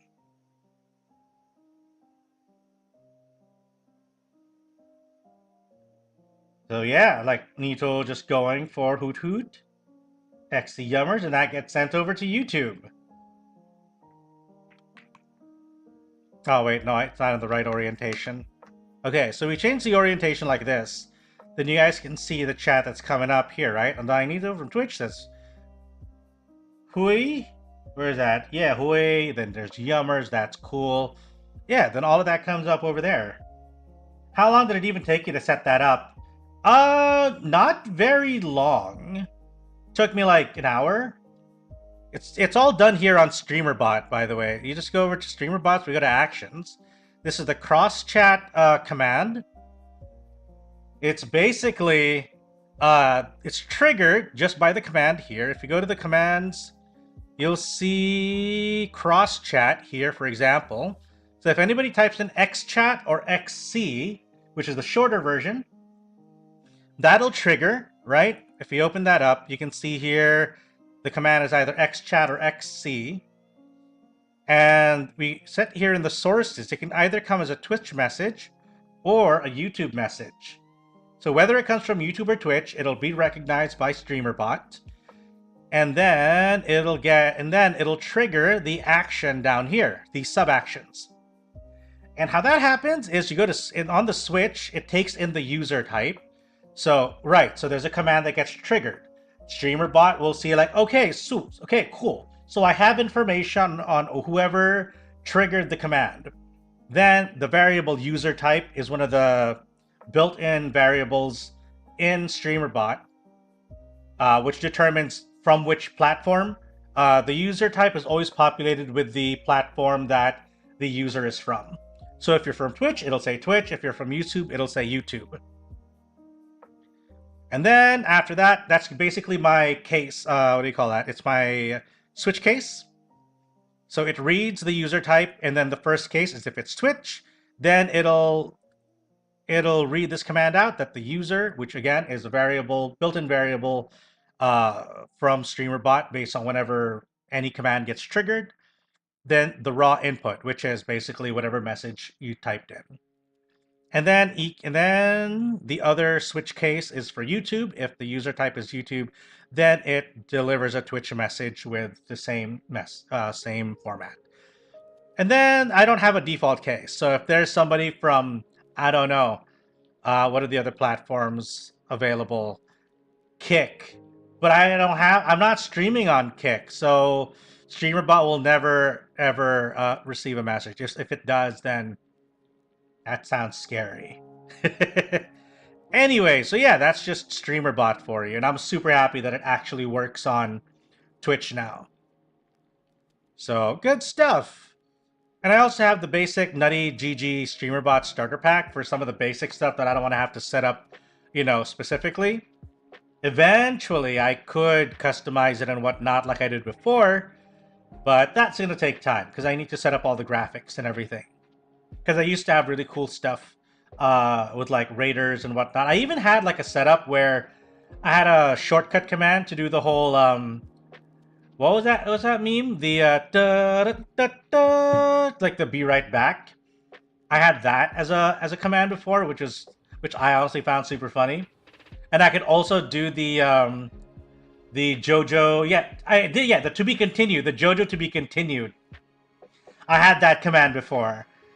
I was able to get that set up where it goes the dun dun dun dun dun dun dun dun dun dun dun dun dun. Yeah, the whole thing. It was so cool. I should try doing that. I should try rebuilding that again. The timing on it is a bitch though, because you have to time everything based on like the video, because it's basically just a video overlay. The TV Stinger will be right back. Yeah, that one. I had those two. I had the JoJo to be continued, and the We'll Be Right Back TV Stinger. Those are the two ones I had set up before on StreamerBot. It was super fun, but also just kind of complicated. Rich, could you permit me to say hi to these two from Twitch? Of course. You can type in !XC or XChat, and then it'll get sent to the other side. And likewise, everybody on Twitch, you can type in XChat, say hello to Ram Misurugi.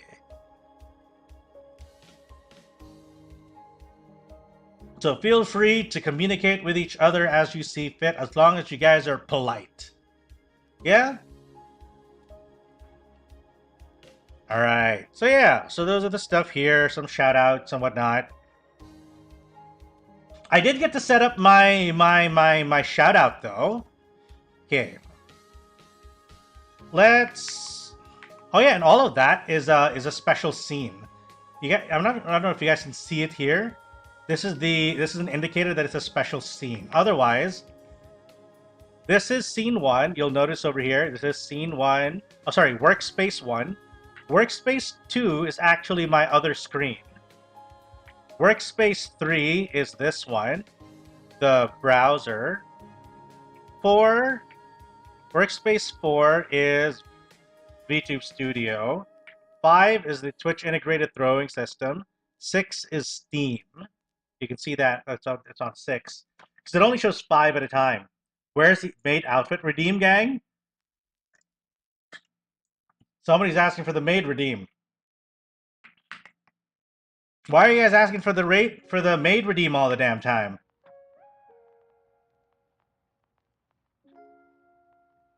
Oh, there, Pixel did the cat maid redeem. Okay, but anyway, we have that. You know what? I'm not gonna get super complicated with it. I'll just launch it for now. I'll set up the thing later. Oops, not documents. Where is that? Godot. Launch it. Missing project. How do we do this one? Can we edit this? You know what? Let's just remove it and then we'll import. Import existing.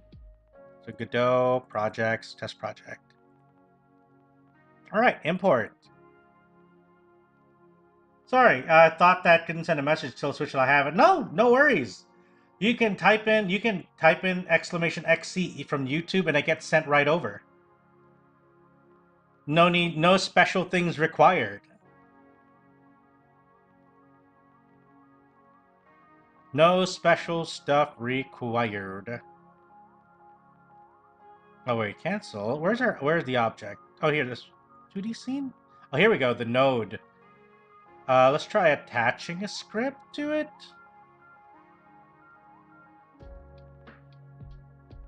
Oh. Let's close this one. Don't save. Let's just do this again. Sprite 2D. And then we'll attach a script. Okay, yeah, GD script. We'll do the same thing as before. Object empty. Create.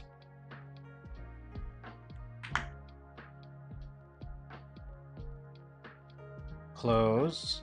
Discard. We'll close this one. Delete. Why is it named so weird now? The fuck? 6K CSH.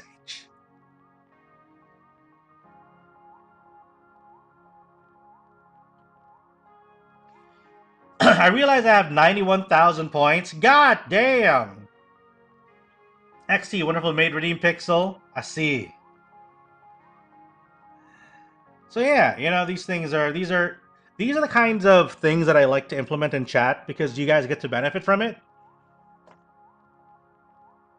That's the old one. That's not attached to your 2D, to your Sprite 2D, I believe. Oh.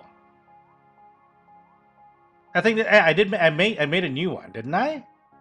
Or maybe I should just make like a whole new project altogether. Maybe I should just make a whole new project altogether, guys.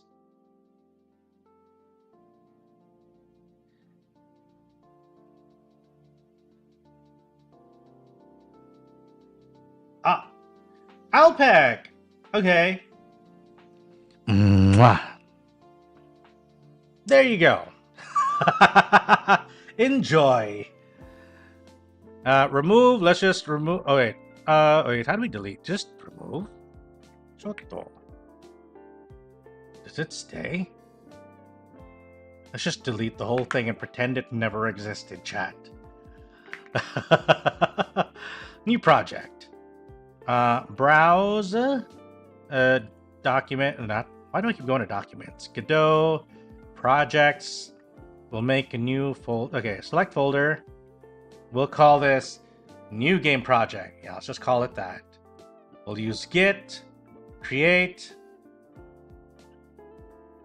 Boom. Presto besto, we got it. Go to 2D, create node. What was it? Sprite 2D, create. Then we attach a script. Object empty, create. All right, then if we go to 2D, we can attach the sprite, the icon, put it in the middle, we're set. Or no, we can move it here. All right, now we can go back to where we were.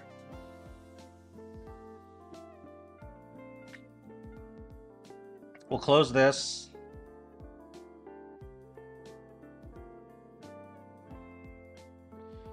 All right, so we're at the extend. Oh, sorry, we got to go back to the script page. That may get it doesn't suit you at all. I think most of chat would beg to differ, to be honest. Because apparently it's popular enough that people voted for this.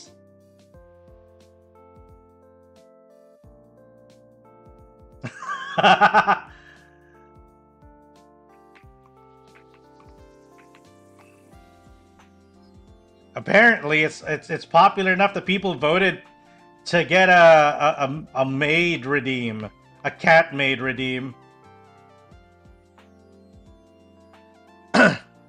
Okay, so where were we? Tutorial, right? We're going to do some GD scripting. Func init print hello world. All right.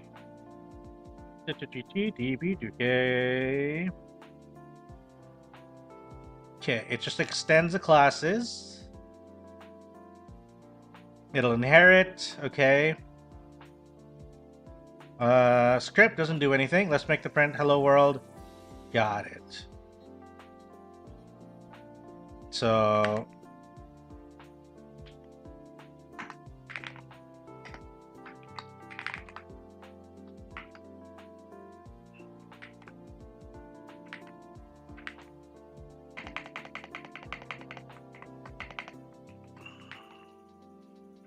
okay.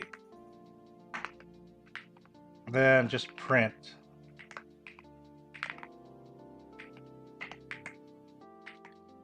Okay, just... Alright, vote for a shirtless redeem in the future, perhaps?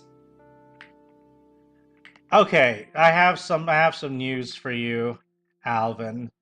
People did vote for something shirtless before.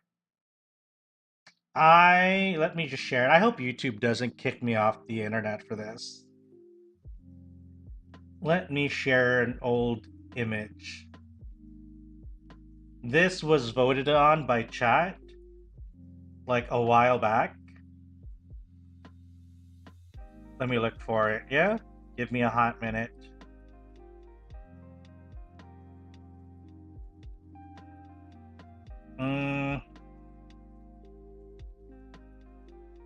Okay, workspace.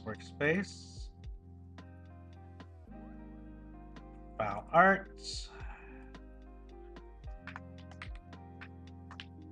Which one was it?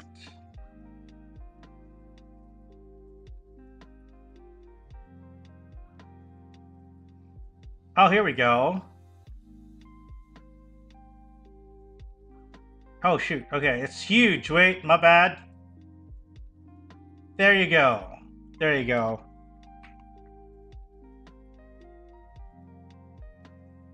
Kick is more lenient for a shirtless stream. But there. This was the artwork that chat voted on. And so it was made.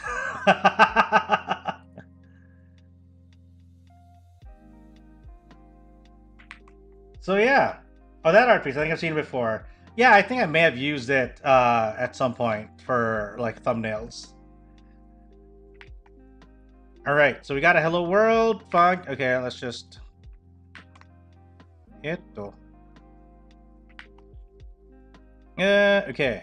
so func creates a function called init, and then oh, I don't think I heard that one, Pixel.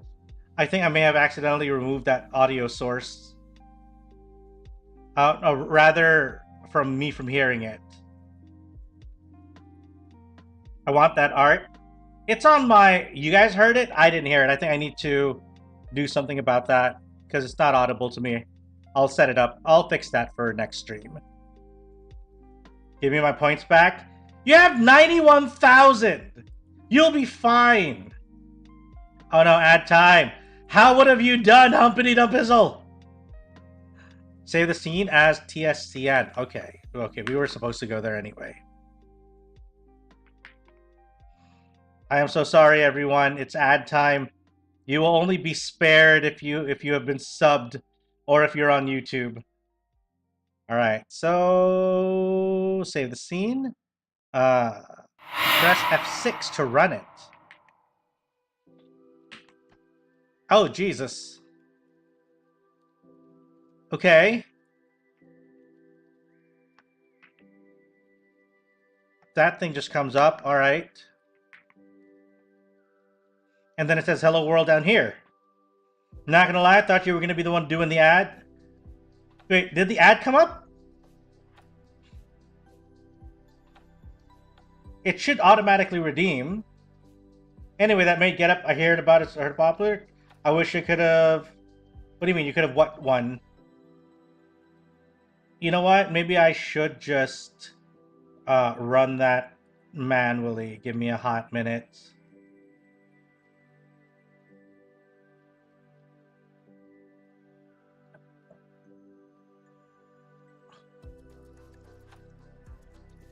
That's mod. Maybe there's a command.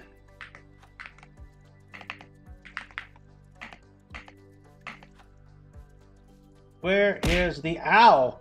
I heard. Okay, I got that. Take a seat, Pixel. Take a seat. Let's see. Where is add? You know what? Maybe I should have a button for it. Maybe I should have a button for it. Because I thought StreamerBot would have taken care of that. It looks like it doesn't. No, I don't do Raid Shadow Legends. Guys, hear me out, okay? The day that I run a Raid Shadow Legends ad is the day that I have been body snatched. Okay? If I do an ad read for Raid Shadow Legends, it means I have been body snatched. You have to find me. I've probably been kidnapped or something. Ow.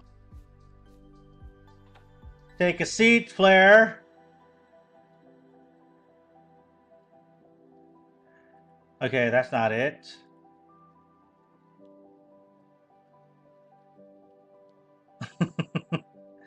All right, give me a second. I'm trying to figure out how to get my...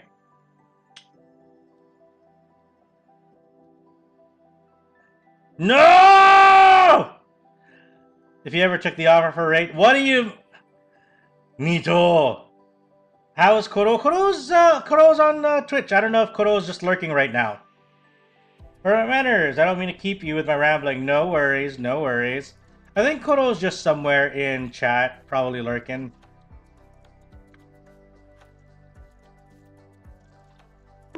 Ow! Alright, fine. I'll let me read it. Let me give you your stupid ad read. Raid Shadow Legends. Alright. Download Raid Shadow Legends today and get a silly resource. Haha! Sell your soul. Let's see, where were we at? Ow, take a seat. Thank you for the head pat. Wait, give me a second. I need this to be a little bit. Oh wait. Huh?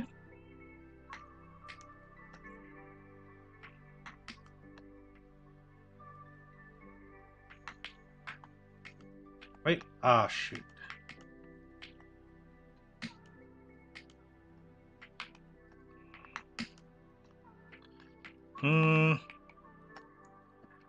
Where the flying burrito is... Oh, here we go. Let's edit this one. Edit stream panels. We gotta add... How do we add to this again? Put this here. Oh, here we go. This is where you added something. Where's the ads manager? Here we go. Now, we just finished an ad, guys.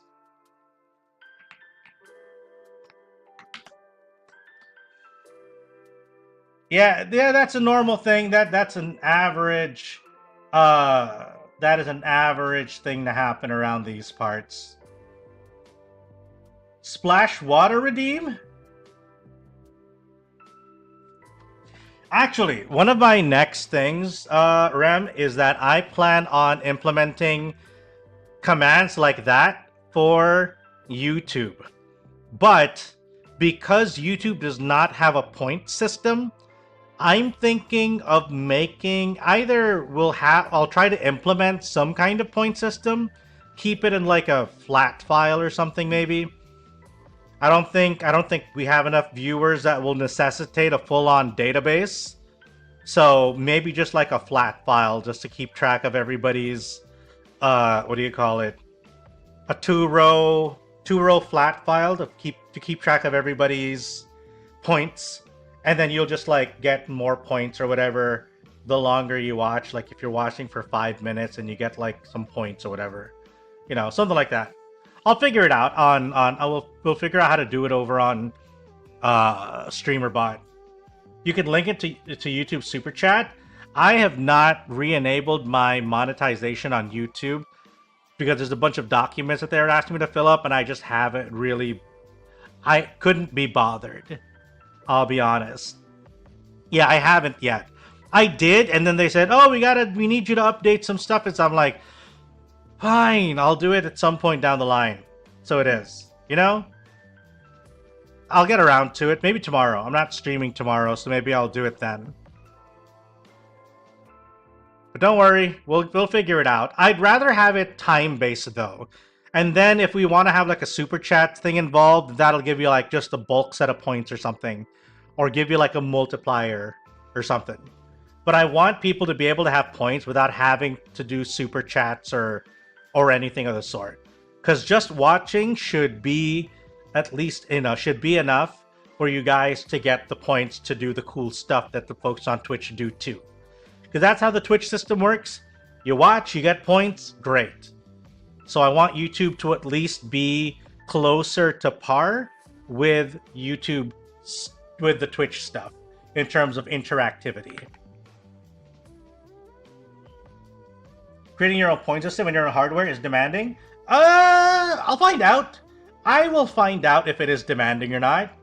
If it's demanding, then I'll figure out another way. Maybe I can just make it a cooldown so that you guys don't spam it. Like, you can use it anytime, but it gets, you have to wait like 10-15 minutes before you can do it again. Something like that. Give it a cooldown instead of giving it points. Because the only reason that we have like the pointing system and stuff, and also cooldown, is so that you guys don't spam the stream with nothing but that. So we're trying to just keep that there. All right, make our node move and rotate. So we have variable speed and angular speed. Ow, thanks. See, that's what I mean. Can you imagine if everybody could just keep throwing chairs non-stop? Please don't redeem unlimited junk works. Exactly. You can't spam it. That's why we have cooldowns. Ow. Okay, that was a lot. Unlimited junk works is a big point redeem. It is on a big cooldown though, and it also takes up a lot of points. But given how some of you motherfuckers have like nearly 100,000 points, 1,500 is a drop in the bucket. And unfortunately, I can't really do much about it. All right, let's put in variable speed.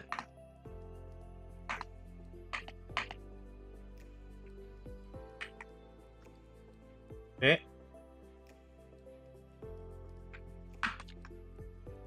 Nearly 100K. It's a drop in the bucket for you guys.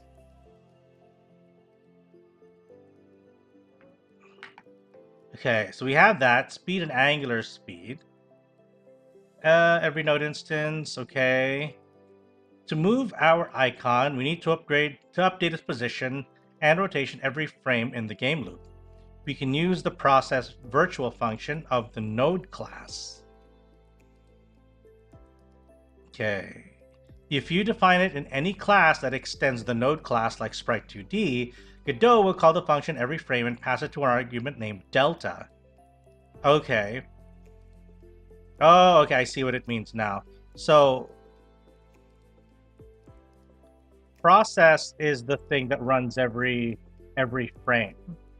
So by uploading delta to the process, we're essentially passing on all of these variables up into the main process function that runs every frame. Okay. 5 minutes, 10 points per 5 minutes.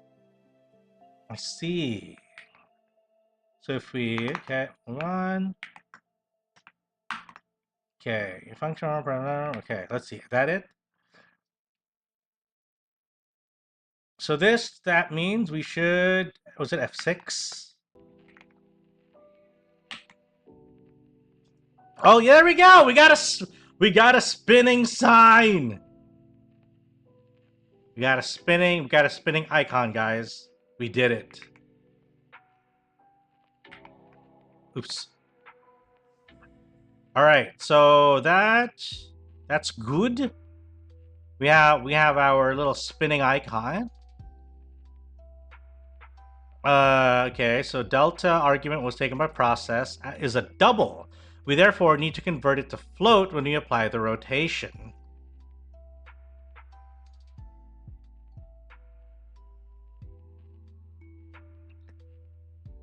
Can we wait? Let's view that again. Okay.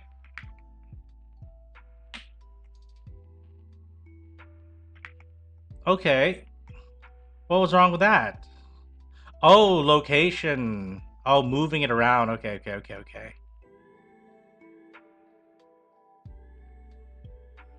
Okay.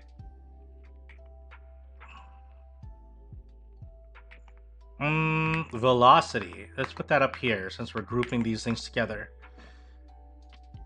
Okay. In what? Unknown position in class body. Should these be inside a different thing?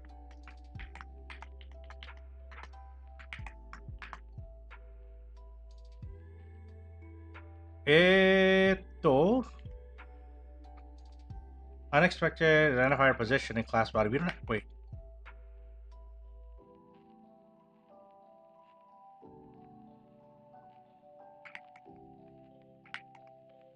Okay, I think I missed something here.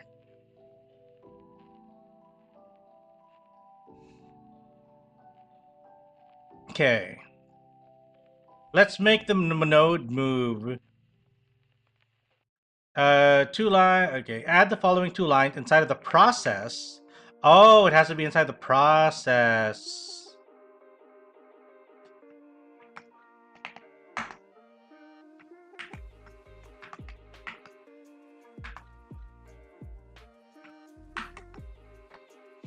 So, okay, so now that position is inside.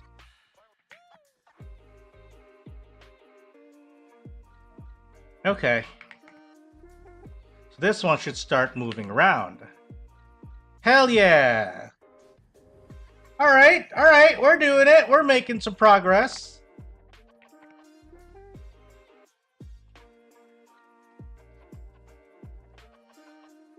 So it should look something like this. Yeah, pretty much. That's Angular. Okay, we kept the hello world just because we can. Looks good. Looks good. Okay, it's now 2 hours in. We'll take a short break, actually. It is 10:19. We'll take a short break. I might... Wait, maybe I should order something for later. Okay, let's see. We'll take a nice little break. We gotta work in bursts so that we don't tire ourselves out.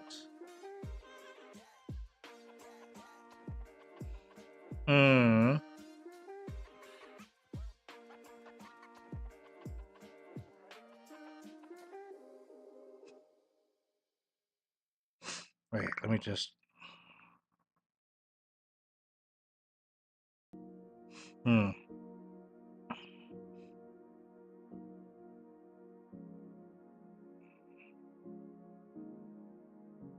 Hair apparent? Is the card hair apparent?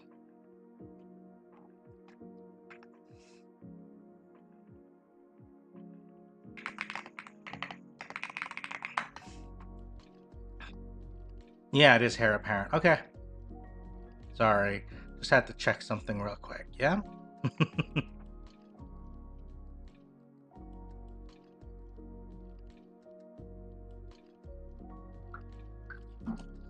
Alright. I'll place an order for some food.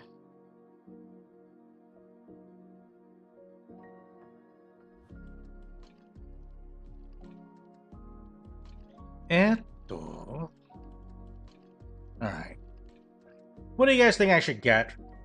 What food? What food? We got some katsu curry. We got some roast chicken. There's some fried chicken. Got some of those Korean egg something sandwiches.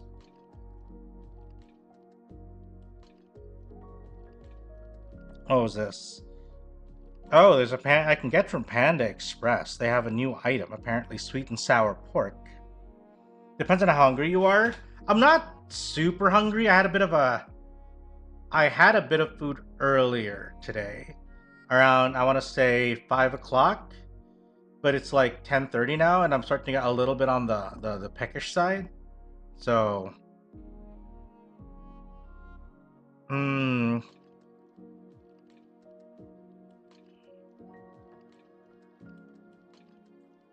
What can I get? Here we go. Let's see if they have some of the Filipino classics I've been looking for. They do not. It's all sold out. What the flying fuck?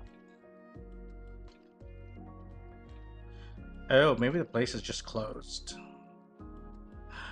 No? Fucking hell, man. God dang it.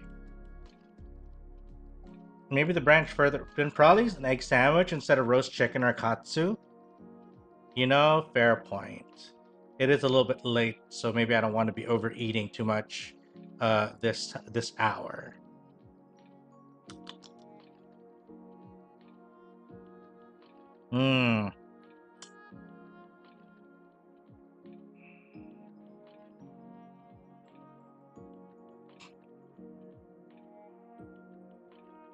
Oh hell no! That's I don't wanna pay this much delivery just for like sandwiches.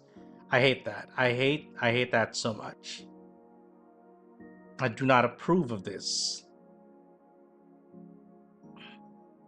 I do not approve of this waste of resources. Oh, hey, this place has small servings. Maybe I can just get from here. I'll just get the... I'll just get a small beef curry.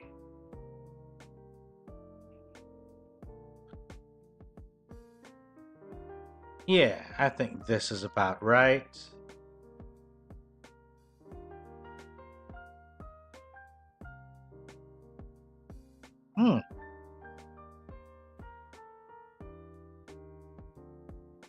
And I think that should be fine.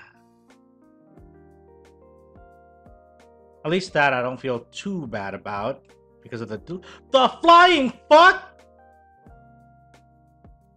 Fuck that shit. No, we're not getting that curry. Delivery is like almost as much as the food. The fuck?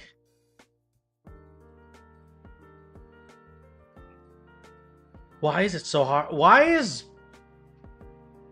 I hate it. I hate it. Can we just find... You know what? Just find me food that's nearby. I think it's because the place was pretty far away.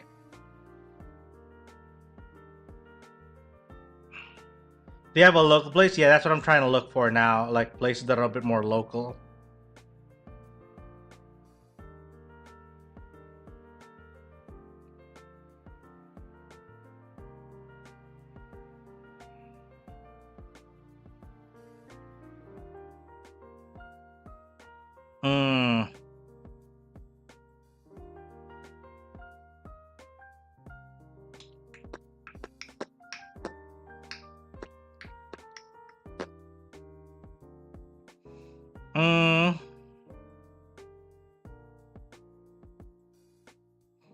Oh.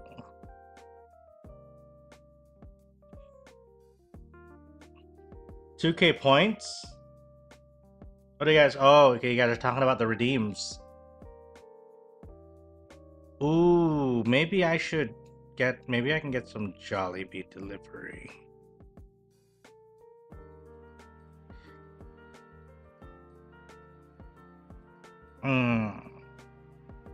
Get me some of that Jollibee.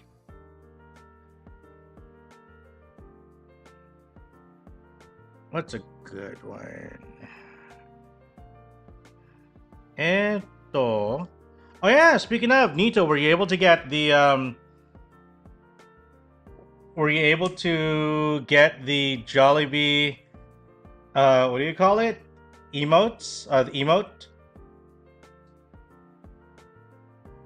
The fried chicken emote? If only Alpha could deliver those chicken joys to you. If only Alpha and... Yeah! There's a literal bucket of fried chicken emote in FF14 now. Because Final Fantasy XIV is having a collaboration with Jollibee, but only in Jollibee US and Canada. So you're gonna need to find a Canadian or American friend who can go to their local Jollibee, order the meal, order one of the Jollibee FF14 collab meals, and then they'll have like a receipt that they can send to you. Yes, Pixel's the reason I was able to get mine. Pixel ordered Jollibee, got to eat some good fried chicken, and then sent me the code. Sent me the receipt, actually. Because you have to go to a website, and then you have to fill in the details that you can find on the receipt. And then when you do that, when you submit it, they'll send an email with the code if everything went well. By the way, I'm on the next story beat, I think, so I'm giving words soon enough to you. Ah, okay. Good, very good. Muy bien.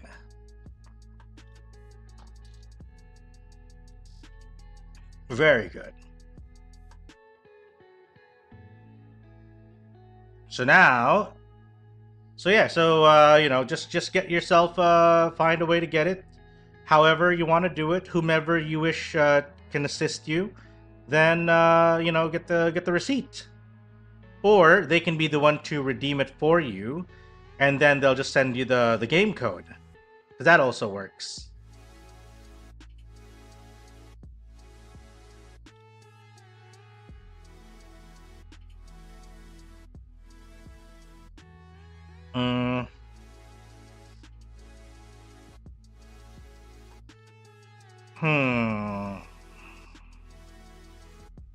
Okay. Yeah.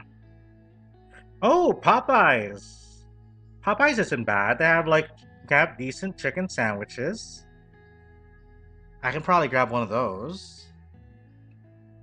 I'll grab the spicy chicken sandwich combo. Nom. Get some nice. Get a big fries. Just get a Coke Zero. Oh shit, they have A&W? Fuck. Okay, I didn't realize I had A&W. It's a little tempting. But no, I'll get a Coke Zero. Add that to the basket. And then what I'll do, in case if I get peckish a little bit later, even later, because I might not go to... It's Sunday tomorrow, so I have time. I'll grab some chicken tenders. Chicken tenders. A side of fries. We're out of sauces. Okay. Barbecue. I know the garlic parmesan kind of. Let's go for ranch, hot ranch, and roasted garlic mayo. Worst case scenario, the sauce kind of sucks, and I'll just have to eat. See esto. Add to basket. All right, looks good. We got ourselves a spicy chicken sandwich combo and some chicken tenders for later, in case if I get a little peckish later on in the day. Or worst case scenario, if I don't get to eat it now, then then I'll just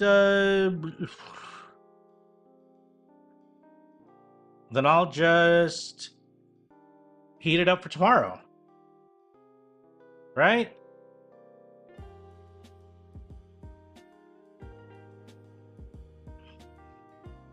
So all of that is gonna be... Oh, we got an ad break in 1 minute. All of this for around... what is this, $10? $10 for the spicy chicken sandwich combo and 10-piece tenders. Okay, place order. Come on, baby. Okay. Food is now being prepared. What if chicken not tender and very rough? Then I complain and get a refund. Alright, so what's the next part? We're gonna... Oh, cool. Player input. To add this, we need to modify our sprite2d.gd code. Okay. The built-in input callbacks, mainly unhandled input.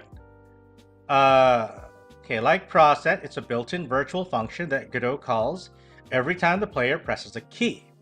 It's a tool you want to use to react to events that don't happen every frame. Like pressing space to jump. To learn more about input callbacks using input event. Okay, so input, the input singleton. Oh, so those are the two main tools for processing input. And the input singleton is a globally accessible object. Godot provides access to several in scripts. It's the right tool to check for input every frame.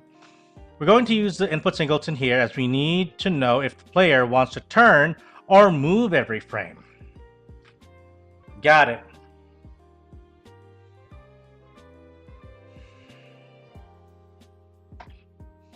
Wait. So we're gonna use the input singleton here. Ah, wait. Wait, my chest.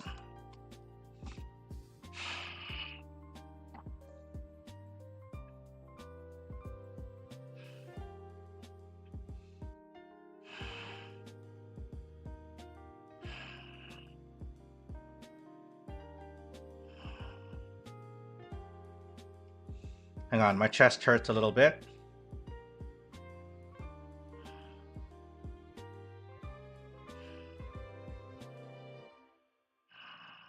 Breathe.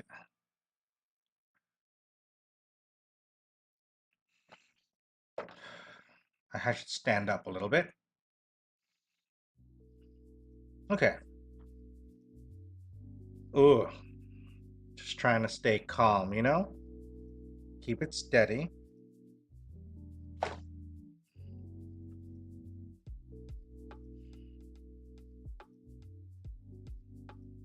Okay.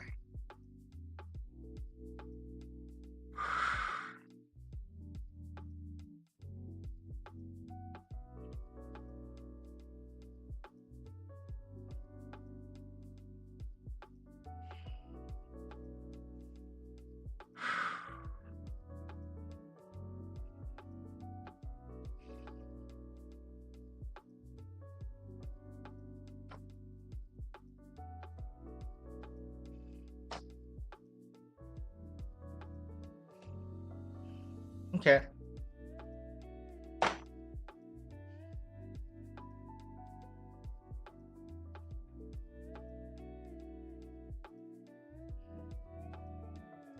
I think I'm gonna need to take a short break, guys.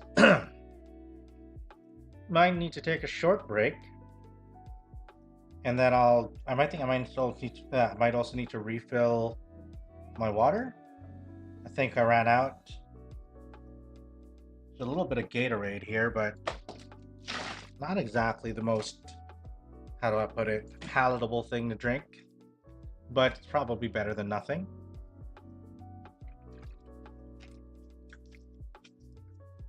Okay. Gonna go refill some water. We'll take the BRB screen real quick.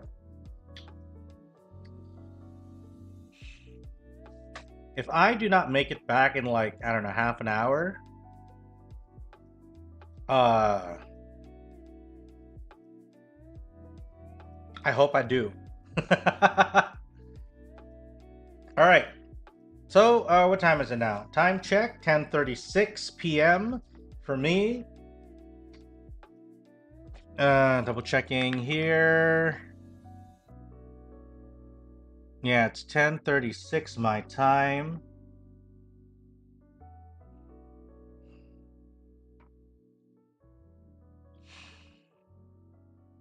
Okay. All right. So, see you guys in like a couple minutes. Okay, so 10:37 for me. Just so I can show you guys where the time is. Yeah, 10:37 now. I should be back by 11. Hopefully sooner. Hopefully sooner than 11. My food is also supposed to be arriving in like an hour. So hopefully that's also going to be sooner than expected. Anyway, I'll see you guys by the top of the hour, hopefully. So take care. I'll see you guys in a bit.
Okay, guys, we are briefly back. I have my water. Feeling a little better. But my food's almost here too, so I'm gonna need to go back down again. But just wanted to make sure that you guys know.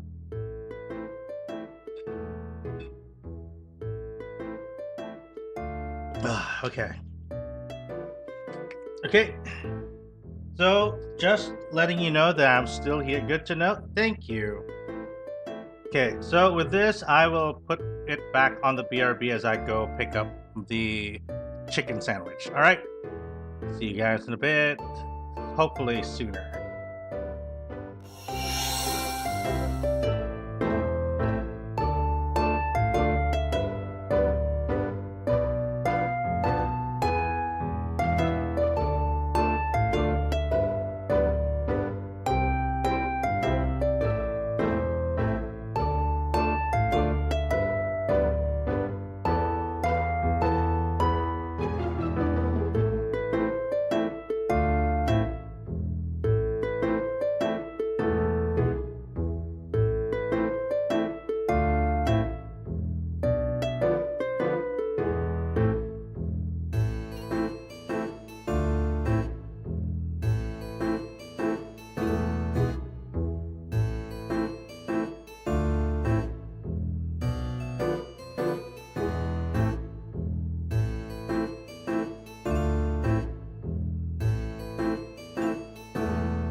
We have returned. Alright, let's see. Okay, in the meantime, you know what? Maybe we'll just chill. I have my food. Ah.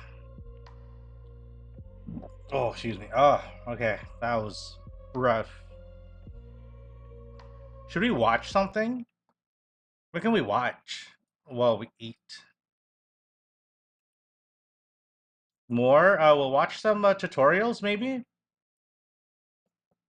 Some Godot tutorials.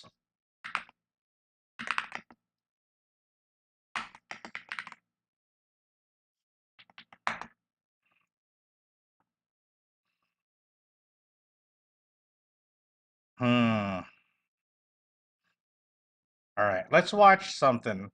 How to make a video game. Godot beginner tutorial.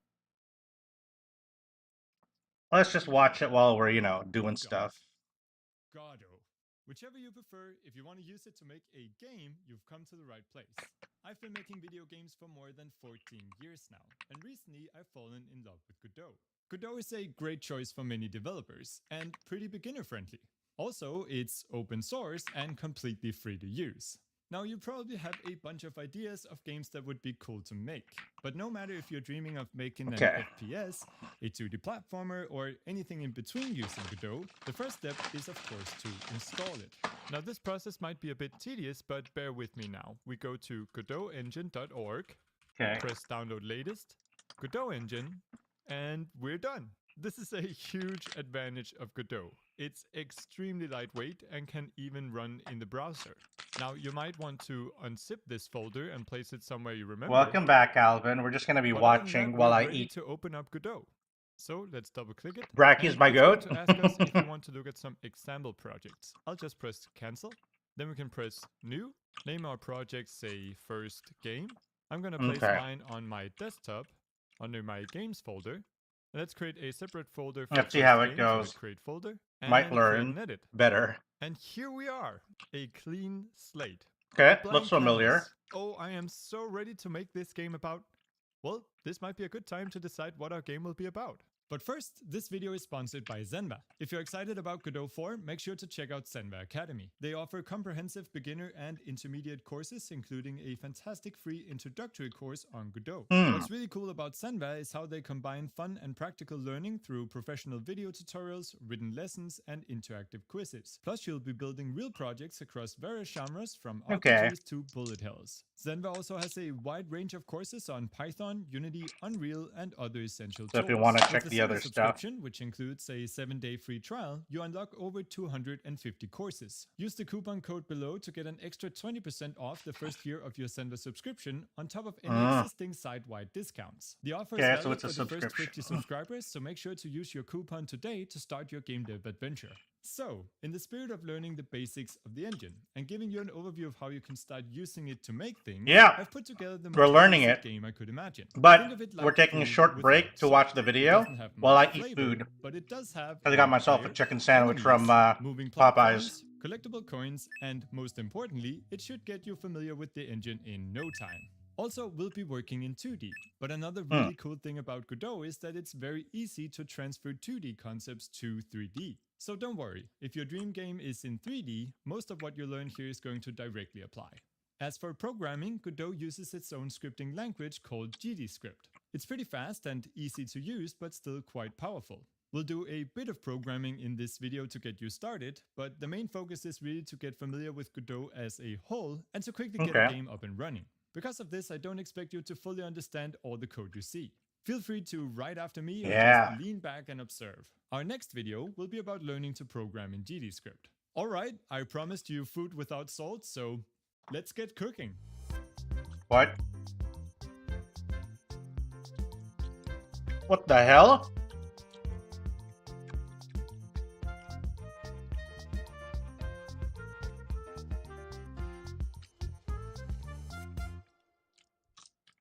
Now, to make our delicious game, we need ingredients. we need things like sprites, models, textures, and sounds. He really committed to the bit. These are called assets, and a game engine like Godot is not so much made for creating these from scratch, but more for putting everything together. It's really the stirring pot of making a game. Now, since I can't expect you to go shopping for assets at your local supermarket, I've used a bit of TV magic to prepare some beforehand. You can download them for free using the link below. I've bundled together sprites from the amazing Analog Studios and modified them a bit, along with a pixel font, some custom sounds, and a cute little music track. It's also perfectly fine to use other assets you find on the store-bought. There are many great resources for free assets. Just make sure you check the license. He basically just said, you can always do homemade, but store-bought is fine. And there's no requirement to credit. That being said, making your own assets is one of the places where you can really get creative. And I highly recommend you try it out as soon as you feel comfortable. Remember, you can always use these assets as placeholders and then modify or replace them later. Alright, let's get our assets that's into good. Godot. Importing assets in Godot is extremely simple. The file system window is where we have all the files we use in our game. By default, the only thing in here is the Godot icon. So let's create a folder where we can put our assets. Let's right-click, new folder, and name it assets. Let's also make one for scripts and scenes that we can use later. Now we can simply drag and drop our assets into the asset folder. So I'll select the assets folder, open up my assets here. I'm going to select all the subfolders and click and drag them into Godot. And voila! We can now see and use all of our assets in Godot. So now we're ready to make our game. So let's talk about how we do that. To make anything in Godot, we use nodes. If we want to make a player character, we do so by putting together a bunch of nodes. If we want to make an enemy, we do so by putting together nodes. If we want to make a main menu, you guessed it, we use nodes. So nodes are the fundamental building blocks of your game. And nodes come in many types. Some display an image, others play a sound or add physics. And we can even extend existing nodes to build more powerful ones. So in its essence, making a game in Godot is combining and extending nodes to get the result we're looking for. Everything is nodes. Creative and fun process. But building everything in one big world with nodes for the player, enemies, UI, and a bunch of levels all in one place would quickly become completely unmanageable and confusing. Instead, we use scenes. Scenes allow us to bundle together nodes into reusable packages. A scene can be a character, a weapon, a menu. They can be as small as a single collectible coin or an entire level.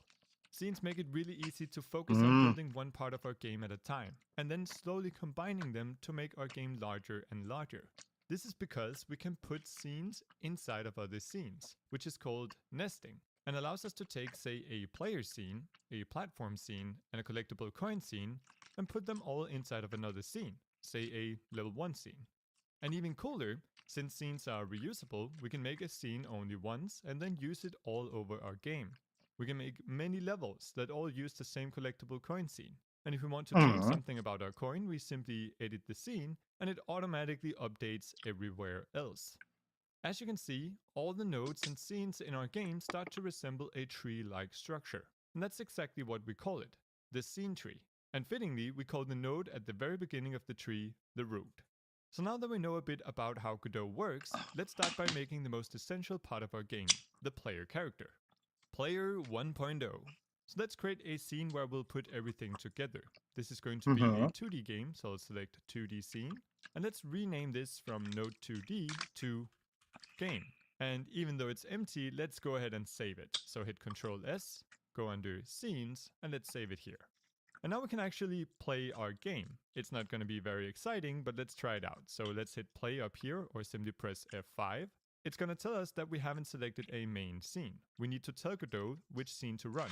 I'm just going to press select current, and you can see that our game scene becomes blue to let us know that this is now our main scene. And as you can see, not much is happening here. So let's stop playing by hitting the stop icon here or pressing F8.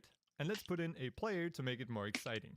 So first off, let's create a new scene by hitting the plus sign up here. And this will be our player scene. Okay. And the root node for our player is going to be what is called a character body 2D. So let's add a new node by pressing the plus here or hitting Ctrl A. And let's search for character body 2D. Okay. As you can see, this is a 2D physics body that is specialized for characters moved by script. So it's perfect for a player character that we want to be able to collide with the environment. So let's hit create. And now we can see our node here, but we can't actually see our player in the scene. So let's add some graphics. Let's add another node. I'm going to hit Control A, and let's search for sprite.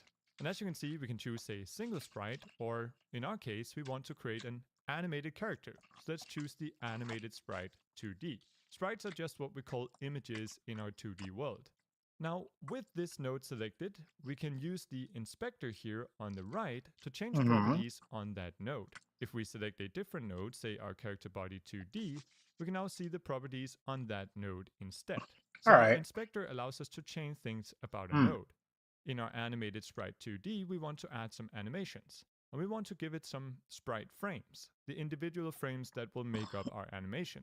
Let's click here and add a new sprite. Do you have to use like sprite now, sheets? With this selected, we can see that it will open up the sprite frames window at the bottom. And in this window, we're going to press this tiny icon here that lets us add frames from a sprite sheet. So let's click that, go into our assets, under our sprites, let's find our knight.png. And as you can see, I've gone ahead and packed all the different sprite frames of the knight's animation into a single image. This is called a sprite sheet. It's a very efficient way of working with lots of sprites, such as when doing animation. Otherwise, we would have to create an image for each single frame, which would quickly become an unmanageable amount of files. Now, to start adding these frames in, we first need to configure the grid here. Currently, it's set to 4x4. Let's go ahead and increase this. I've created an 8x8 grid here. And as you can see, each frame now has its own grid cell. And let's just start by adding the idle animation. To do this, we simply click the frames in the order that we would like. So I'm going to go from the left-hand side here and click. As you can see, it says this to 0, the first frame. Then I'm going to click the next one and the next one and the next one. And now it goes from 0 to 3 and we'll play from left to right. We can always click again to remove. And this is how you can quickly build an animation from different parts. Have you heard of Tomodachi Life? I have. I've been seeing a lot of clips of it. Hit add frames. It looks funny as hell. To center our character on the screen. And I'm going to use the scroll wheel to zoom in. We can also click and drag with the middle mouse button to pan. Now our character looks weirdly blurry. That's because we're working with pixel art, which requires really hard edges. By default, Godot is going to try to do some texture smoothing to make textures look better, but applied to pixel art, that is definitely not the case. So let's simply disable this. So let's go to Project, Project Settings. Let's go under Rendering to Textures. And here on the default texture filter, let's change this from linear to nearest, which will immediately make our pixel art look crisp. Then we can select our animated sprite. And let's try playing the animation. That looks great. I'm going to increase the FPS here to 10 to make it go a bit faster. I'm also going to rename the animation here to idle. I'm going to enable autoplay to make sure it plays right when we start the game. And finally, I'm going to take the sprite here and move it up to make it kind of stand on this line. And that's it for our graphics for now. We'll add more animations later. But as you can see, we're currently getting this warning here in the scene view. And if I hover over it, it's going to say that this node has no shape, so it can't collide or interact with other objects. And this is if you were to brew a coffee in a metal mug, how many spoons of condensed milk would I put in? We need to define None. A shape that the physics engine can work with. So let's add a new node. I'm going to press the plus sign here. I drink my coffee black. For collision shape 2D, hit create. And here in the inspector, we can now define a new shape. I'm going to add a circle shape. I'm going to make this a bit smaller and drag it up. Somewhere around there looks fine. Now you're probably thinking, well, this is pretty far from our actual graphics, but no sugar whatsoever, yeah. Colliders rarely need to be very precise, and it's a good rule of thumb to make them a bit smaller than the graphics if you need to. Having colliders that are too large is simply going to be frustrating when playing. So let's now rename the top node here to player. And let's save the scene, Control S, as player, hit save. And now we can go into our game scene and simply drag our player in here. So I'm going to go to the top here and drag in the player. We also need to create a camera so that we can control what is currently being shown. Okay. So let's add a new node, hit Control A, search for camera 2D, hit create. And now if we press F, we can see that we have this huge camera viewport. This is definitely currently too large, so let's zoom in on our camera. I'm Wuka, welcome back. It's been a while. And simply click and How are you drag our doing? camera to be on top of the player. And now we can try playing our game. And there you go. We now have a player that is playing an idle animation and nothing else is happening. That's because we need to add a script that allows us to move around. So let's close our game, go into our player scene, and with our player I remember selected, you. let's press this add script button. Here we can choose a template. I remember most people who drop by at least once. In this video, and you were active for a little bit too. So I remember you pretty well. The basic movement template provided by Godot. I know you were here before. We'll go in and modify it to play different animations and rebind input to the keys we'd like to use. Same thing with Dingo. For the path here, I'm going to make sure that we put this inside of our scripts folder. And let's just name it. Dingo isn't always around every stream, but I remember Dingo. That will move around and I specifically remember Dingo coming from really confusing at first, but don't worry, we'll have a look from the biggest raid I've ever gotten. For now, let's just try playing. And our player immediately falls off the screen. That's because we need to give him a collider to stand on. Right now, our player. I've been very active when there was Godot. Yeah, I think Godot was here earlier. I'm not sure if Godot's still lurking though. The 2D view at the top here. This is where we can change from script view to 2D. Let's add a new node. So let's hit the plus sign. Let's add a static body 2D. And this is another type of physics body. It's the one we use for things that don't need to move. That's why it's called static. So it's perfect for creating some ground. Let's hit create. And again, this is going to give us this warning here that it needs a shape. So let's add a collision shape. So I'm going to hit Control A, search for collision shape. And for the shape here. Anyway, we're here today. We're just going to be learning some, we're trying to learn some Godot. I'm having food right now. So we're just kind of watching a video because it's going to extend infinitely on the horizontal. How have you been doing though, Wuka? So as you can see, it's currently pointing up. We could also point it to the side here. We might have to go back a little bit actually. And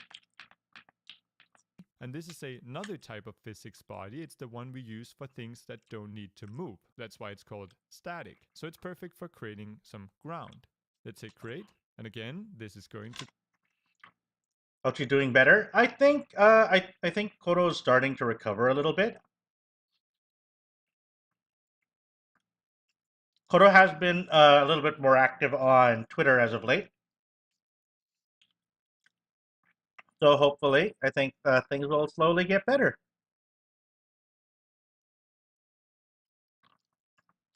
Speaking of Godot, by the way, since you guys can see my entire Linux desktop setup, you get to see the little Godot Kwasoyopi. And you might be wondering, what's the Kwasoyopi doing there? Whenever I play the video, give us this warning here that it needs a shape. The Kwasoyopi is collision shape. Just tilting. Control A, search for collision shape. And for the shape here, we're going to create a new world boundary shape. The world boundary is a type of collider that is perfect for stuff like, So yeah. Because I was like, you know, because I was tinkering with the Celestia quick shell that I have laid with my Hyperland tiling window manager. And it had like a default animation that was playing there. And I'm like, all right, that's a cute animation. But I think I know what can be cuter is if I replaced it with the Kwasoyopi. I was looking for like animations, and thankfully, the coordination has not let me down, and I found a couple of cute looping animations and decided to use it here on my desktop. Doing good, by the way, just working as always. Gonna touch some grass in a bit. I see. Glad to hear it. Glad to hear you're doing good. Over on my side, it's been... Work has been a little bit keeping me busy. Well, a little busy, and maybe I would say more tired, because I've started a new job at the start of the year, and that's been taking up a lot of my mental and physical energy as of late, to be honest. So I've been trying to get better at acclimating myself to being able to have more energy after work so that I can stream. I did stop by because I admire the fact you're learning the basics of game dev in 2026. Thank you. I mean, I've been very curious, and I've been wanting to learn game dev for a bit, and I've learned a little bit of stuff over the years, bits and pieces here and there, but I've never really been able to stick with it. So I'm hoping that with Godot and with the approach that I'm taking with it now, which is more of like just build something, do something, get it done, and then after that, just kind of build more from there. Godot is the game engine. So here I'm watching a video now from Brackeys talking about the game engine, and this is the engine itself. So this is Godot. This is how it looks like. This is the inspector here on the side. We have the code here because we're in the script editor mode. Here are all of the objects. Then if we go into 2D mode, then we can see this thing here.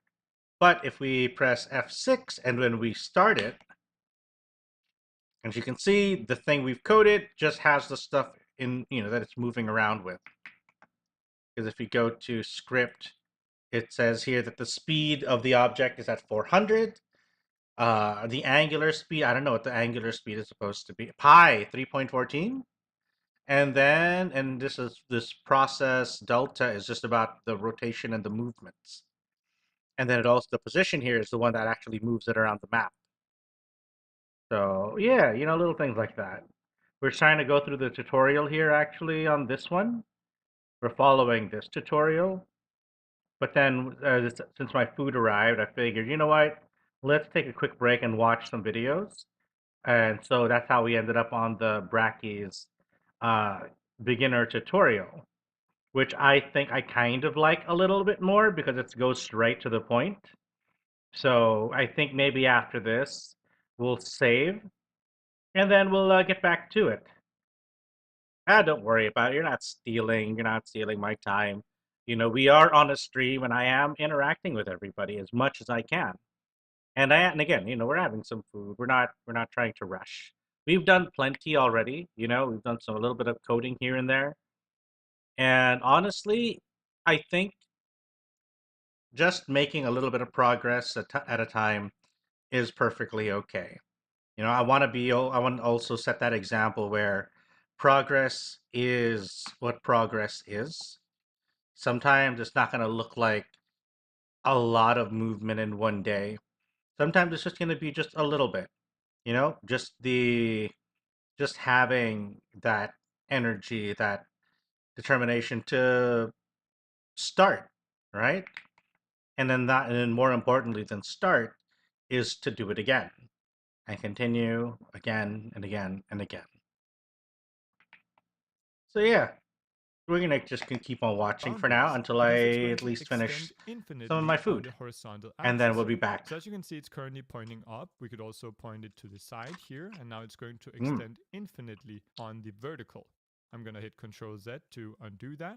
Instead, I'm gonna select the entire static body here. Absolutely, we need to take it easier in life. We don't need everything right away. Icon here, or simply W on the keyboard. And I'm going to move it down under our character. There is a time and a place for us to be, to move with a lot of energy and to push things really hard. Now play, and there we go. But that should not be on the collider, and we can move around using the arrow keys and jump with the spacebar. Now our player is but that should not be our normal state. I think his jump is a bit too high, so let's modify our script to change that. Let's close our game, go into our script, and at the top here there are two constants that we can modify, our speed as well as our jump velocity. So I'm going to set the speed to something less, like 130, and the jump velocity to say -300. And now when we play, it looks and feels a lot better. So our player is moving around, but currently there's not much to look at. So let's build a world to explore. World building 1.0.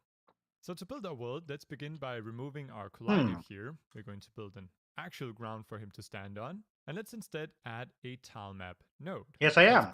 That's why we're watching the video. Search for tile map. Because I'm eating. Now, the most common way to create levels in 2D is by using tiles. In other words, we build our game world by drawing different tiles onto a grid. This is a great way to work because we can create a lot of varied levels using just a few tiles. We haven't been talking behind your back. Packed together into one big image, just like our player was. This is called the tile set. So the tile set is a collection of tiles that we can use to paint from, and the tile map that we just created is the node we use to paint these tiles into our world.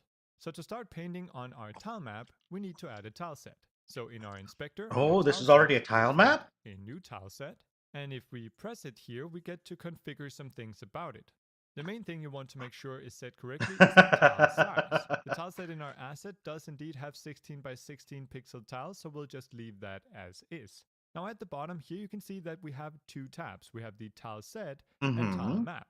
So before we start painting with our tile map, let's go I see. And configure this property. This. The main thing we want to do is drag in our tile set asset. So let's go into our assets folder under sprites and drag in the world tileset.png. It's going to ask us if we would like to automatically create tiles in the atlas. We do, so let's press yes. And now let's make some more room here and we can zoom in to view it. And as you can see, it's actually gone ahead and automatically detected the grid cells that have tiles. If for some reason it's made an error, we can always use our eraser here to remove tiles. In this case here, it thinks that the top of the palm tree is a bunch of different tiles. I'm going to use the eraser to get rid of these and instead go out of the erase mode and then hold down shift while clicking and dragging to turn this into one big tile. It's also split up the trees into 3 different tiles, but in this case, it's actually something that we want because it allows us to create trees of varying heights. I'll show you this once we start painting. Got it. That, I think it looks good. So with this tile set up, we can now go to our tile map and start painting. Make sure that the scene has the select tool and that the tile map has the paint tool enabled. And now let's simply select a tile and start painting it in. If you make a mistake, you can always right-click to remove. So I'm just going to fast forward through me drawing out the level here. As you can see, I begin by blocking out the most essential game parts, leaving in room for gameplay objects like moving platforms and enemies. And only once I'm finished with that, I start decorating. A nifty trick here is that you can select multiple tiles at once to paint in more than one. And you can always go to select mode in order to select large chunks and move them. I see. Okay. This is neat. This is neat.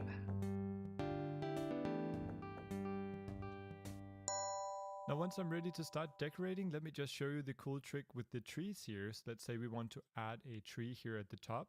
Well, then we can actually just paint the bottom, then choose how tall we want the tree to be, and then paint the top. So that's one of the advantages of working with tiles, is that we can also make individual elements really, really flexible. So once you're happy with the level, let's just go ahead and press play, and our player is going to fall right off. That's because we need to add a physics layer to our tiles. Oh, right, yeah. The tiles are there, but there's no physics. And add a new layer. Then with this layer, we can go under our tile set, and here we need to choose what tiles belong to the physics layer, because we don't want to collide with everything in our tile map. The trees and bushes, we just want to pass right through. So let's go to paint here, and the property that we want to paint is the physics layer 0 we just created. And now we can actually go ahead and paint onto our tile. Honestly, I'm not really concerning myself with that right now, Luca. What I'm trying to do right now is just get something made and then build up the skills so that I can make that when I do have an idea of what I want to make exactly, I'll have the ability to do so. F are the shortcuts here. Now, there are also some so I'm not too concerned with white. I don't want to put that kind of pressure on me that I need to do all of this.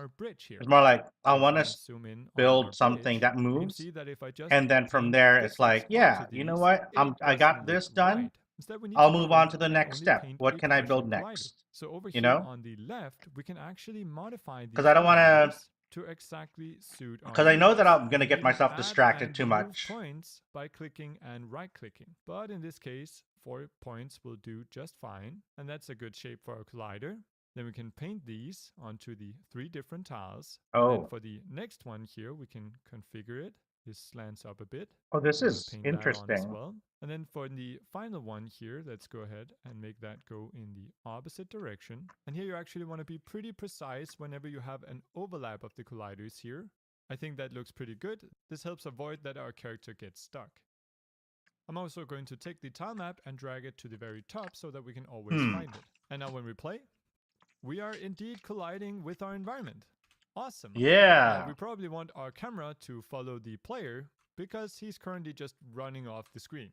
So I'm going to make some room here. I'm going to take the camera 2D and simply drag it under the player. Making it a child of the player means that it will just automatically follow the player node. Oh, okay. I'm also going to make sure that the camera is still positioned right on top of the player. And we can even turn on position smoothing to really smooth out our camera follow. So I'm going to enable position smoothing on the camera with a default speed of 5 pixels. And now when we play, as you can see, our camera smoothly follows our player. Awesome. So now we have a first draft of our game world, but so far everything is stuck to the grid. Let's start adding some dynamic and moving elements, such as platforms. Platforms, some that move and some that don't. So whenever we are creating a new element of our game, we begin by making a new scene. And for the root node here, I'm going to hit add and search for the animatable body 2D. This is a physics body that we use whenever we want to animate a node and still have it collide properly with other nodes in its path, which is perfect for moving platforms that should still collide properly with our player. So let's hit create and let's add some graphics. So Control A, we'll search for sprite and select the sprite 2D. And now we can drag in the texture we want. So let's go under our assets, sprites, and drag in the platforms.png. Let's hit F and zoom in. And as you can see, this is also a sprite sheet and it's currently just displaying all of them. So let's go in and define exactly which one we want to show. We can do this under region, enabled, and hit edit region. And so we can kind of crop out the element that we want to show. I'm going to change the snap mode here to pixel snap. Okay. And I'm just going to go for a default grass platform. If the world wasn't made the way it is, I'd have loved to try my hand at this too. Maybe one day I'll be having that free time. I hope so too. You know? For the shape, I'm going to sometimes the world does get in the way, but I do feel like that sometimes when we get the opportunity, we should take it. Here to platform and save the in my case, it's a Saturday. In our scenes folder, hit save. And even though I went out earlier this afternoon, drag it in, go under scenes, find the platform. I wanted to make sure that I was able to make, to make it to stream today. However, one problem right now is that we can't actually jump onto the platform from underneath. To fix this, we turn it into a one-way platform. So in our platform scene, let's select our collision shape and enable one-way collision. And now when we play, we can jump onto platforms. Oh, that's sick.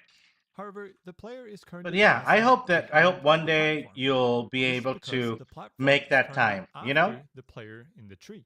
That you'll be afforded the opportunity to make that time for yourself. On top, we could just move the player in the tree, but I don't want to depend on that. Instead, we fix the draw order by changing the z-index of the player. So in our player scene, we go under ordering and set the z-index to something higher, like 5. By default, all visible nodes have a z-index of 0. And then positive indexing. They are drawn according to their order in the tree.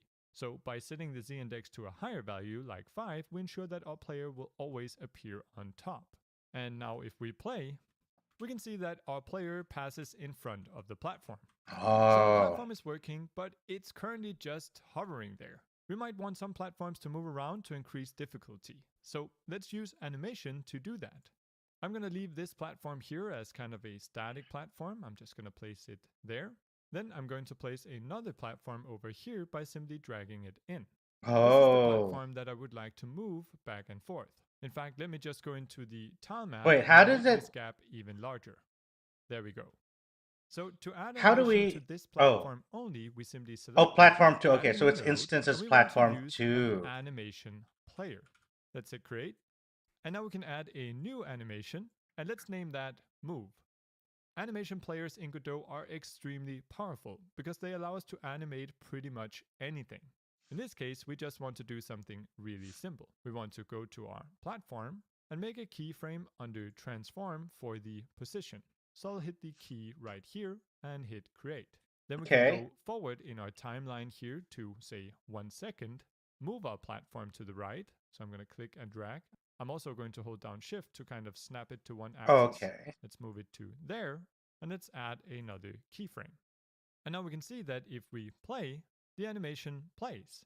We also want this to loop, so I'm going to select loop here. However, this is going to loop in a way that it snaps back to the original position. So it has to position. go back Instead, to the original position. Again, and now you can see that it's going to start ping-ponging back and forth. Oh. If this is currently too fast, we can simply increase the length of our animation. So here's the length. Let's set it to 1.5 instead and drag our last keyframe to the end.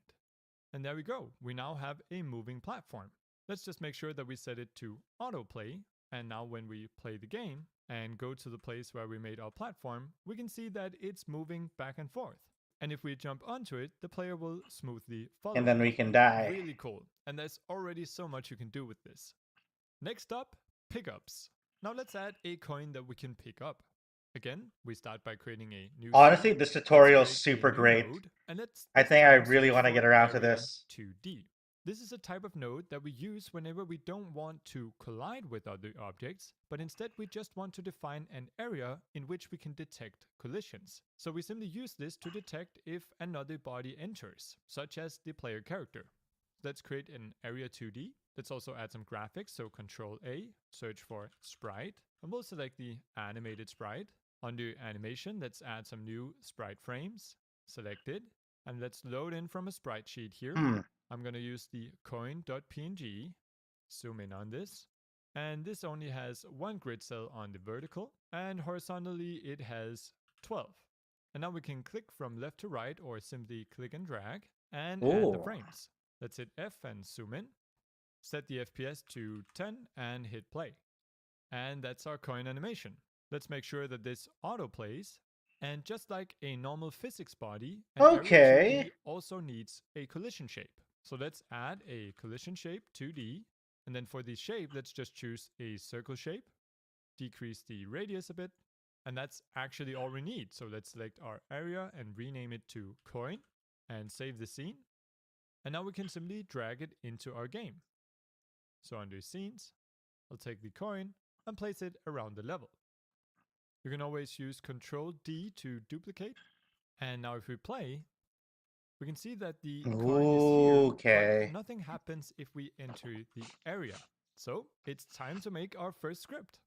So in our coin scene, we select the coin node and hit add script. This time for the template, let's just choose the default template. I think I want to do this tomorrow. Make sure that this goes under the scripts folder. I'll create, and this is what it looks like when we create a default script in Godot. We can see that we've created the script. I think we're going to do this tomorrow, guys. I know I said I wasn't going to stream tomorrow, but I kind of want to stream this tomorrow. And process. I'll probably do my other errands and stuff first. Which means do nothing. We'll do some errands and then let's once I finish all of my errands, my reward will be we get to stream this. What do you guys think? Start of the game. So we can put code here that we want to happen immediately. What do you guys think? That way it's almost midnight. So I think what I'll do is we'll probably call it today. Then tomorrow we'll continue and we'll I'll get into this. And I'll try to figure out a better way to handle it. So I'm not just tabbing between two workspaces. Maybe I'll have it share one. I think that might be the better way to do it. Yeah, it's 3 hours, 41 minutes now.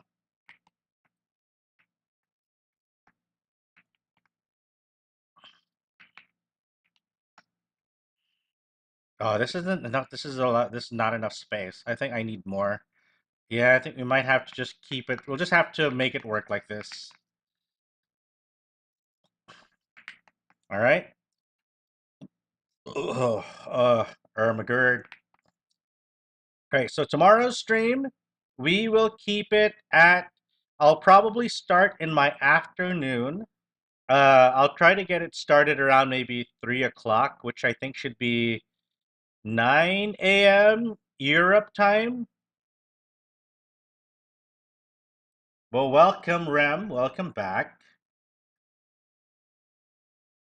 We will. Oh yeah, yeah. We're just gonna. We are gonna be resting in a bit. We are just talking about the plans for tomorrow, since we are gonna be streaming again tomorrow at my 3 a.m. tomorrow, 3 p.m. tomorrow, which I think is 9. Can any Euro folks let me know if it's what time it is for you right now? Euro folks. Yeah, gotta be healthy. I had a bit of a scare earlier. A dev stream sounds good. Yeah, we'll do it tomorrow too. So 5:44. So it's gonna be your 6. Yeah, so it's gonna be your should be your 9 a.m. tomorrow then is when it's gonna be. My 3 p.m. is your 9 a.m. Nito. So that's when I'll start. That's gonna be our plan. Sound good, guys? Sound good? Because in that case, we're gonna be rating.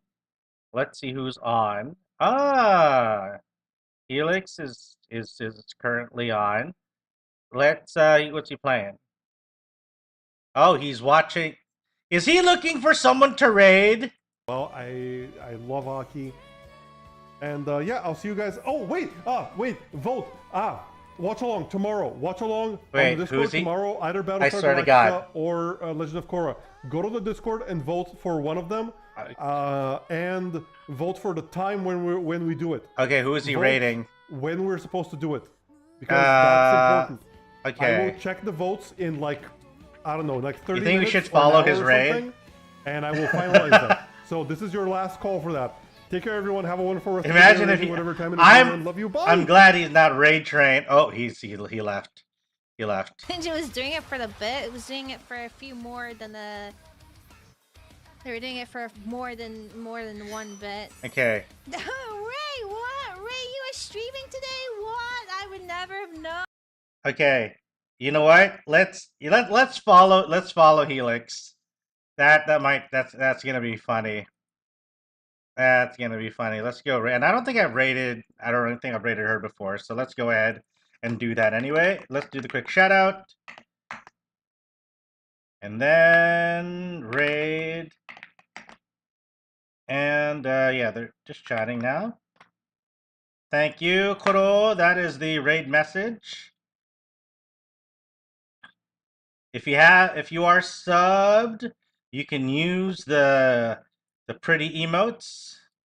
If you're not, then you can use the raptor.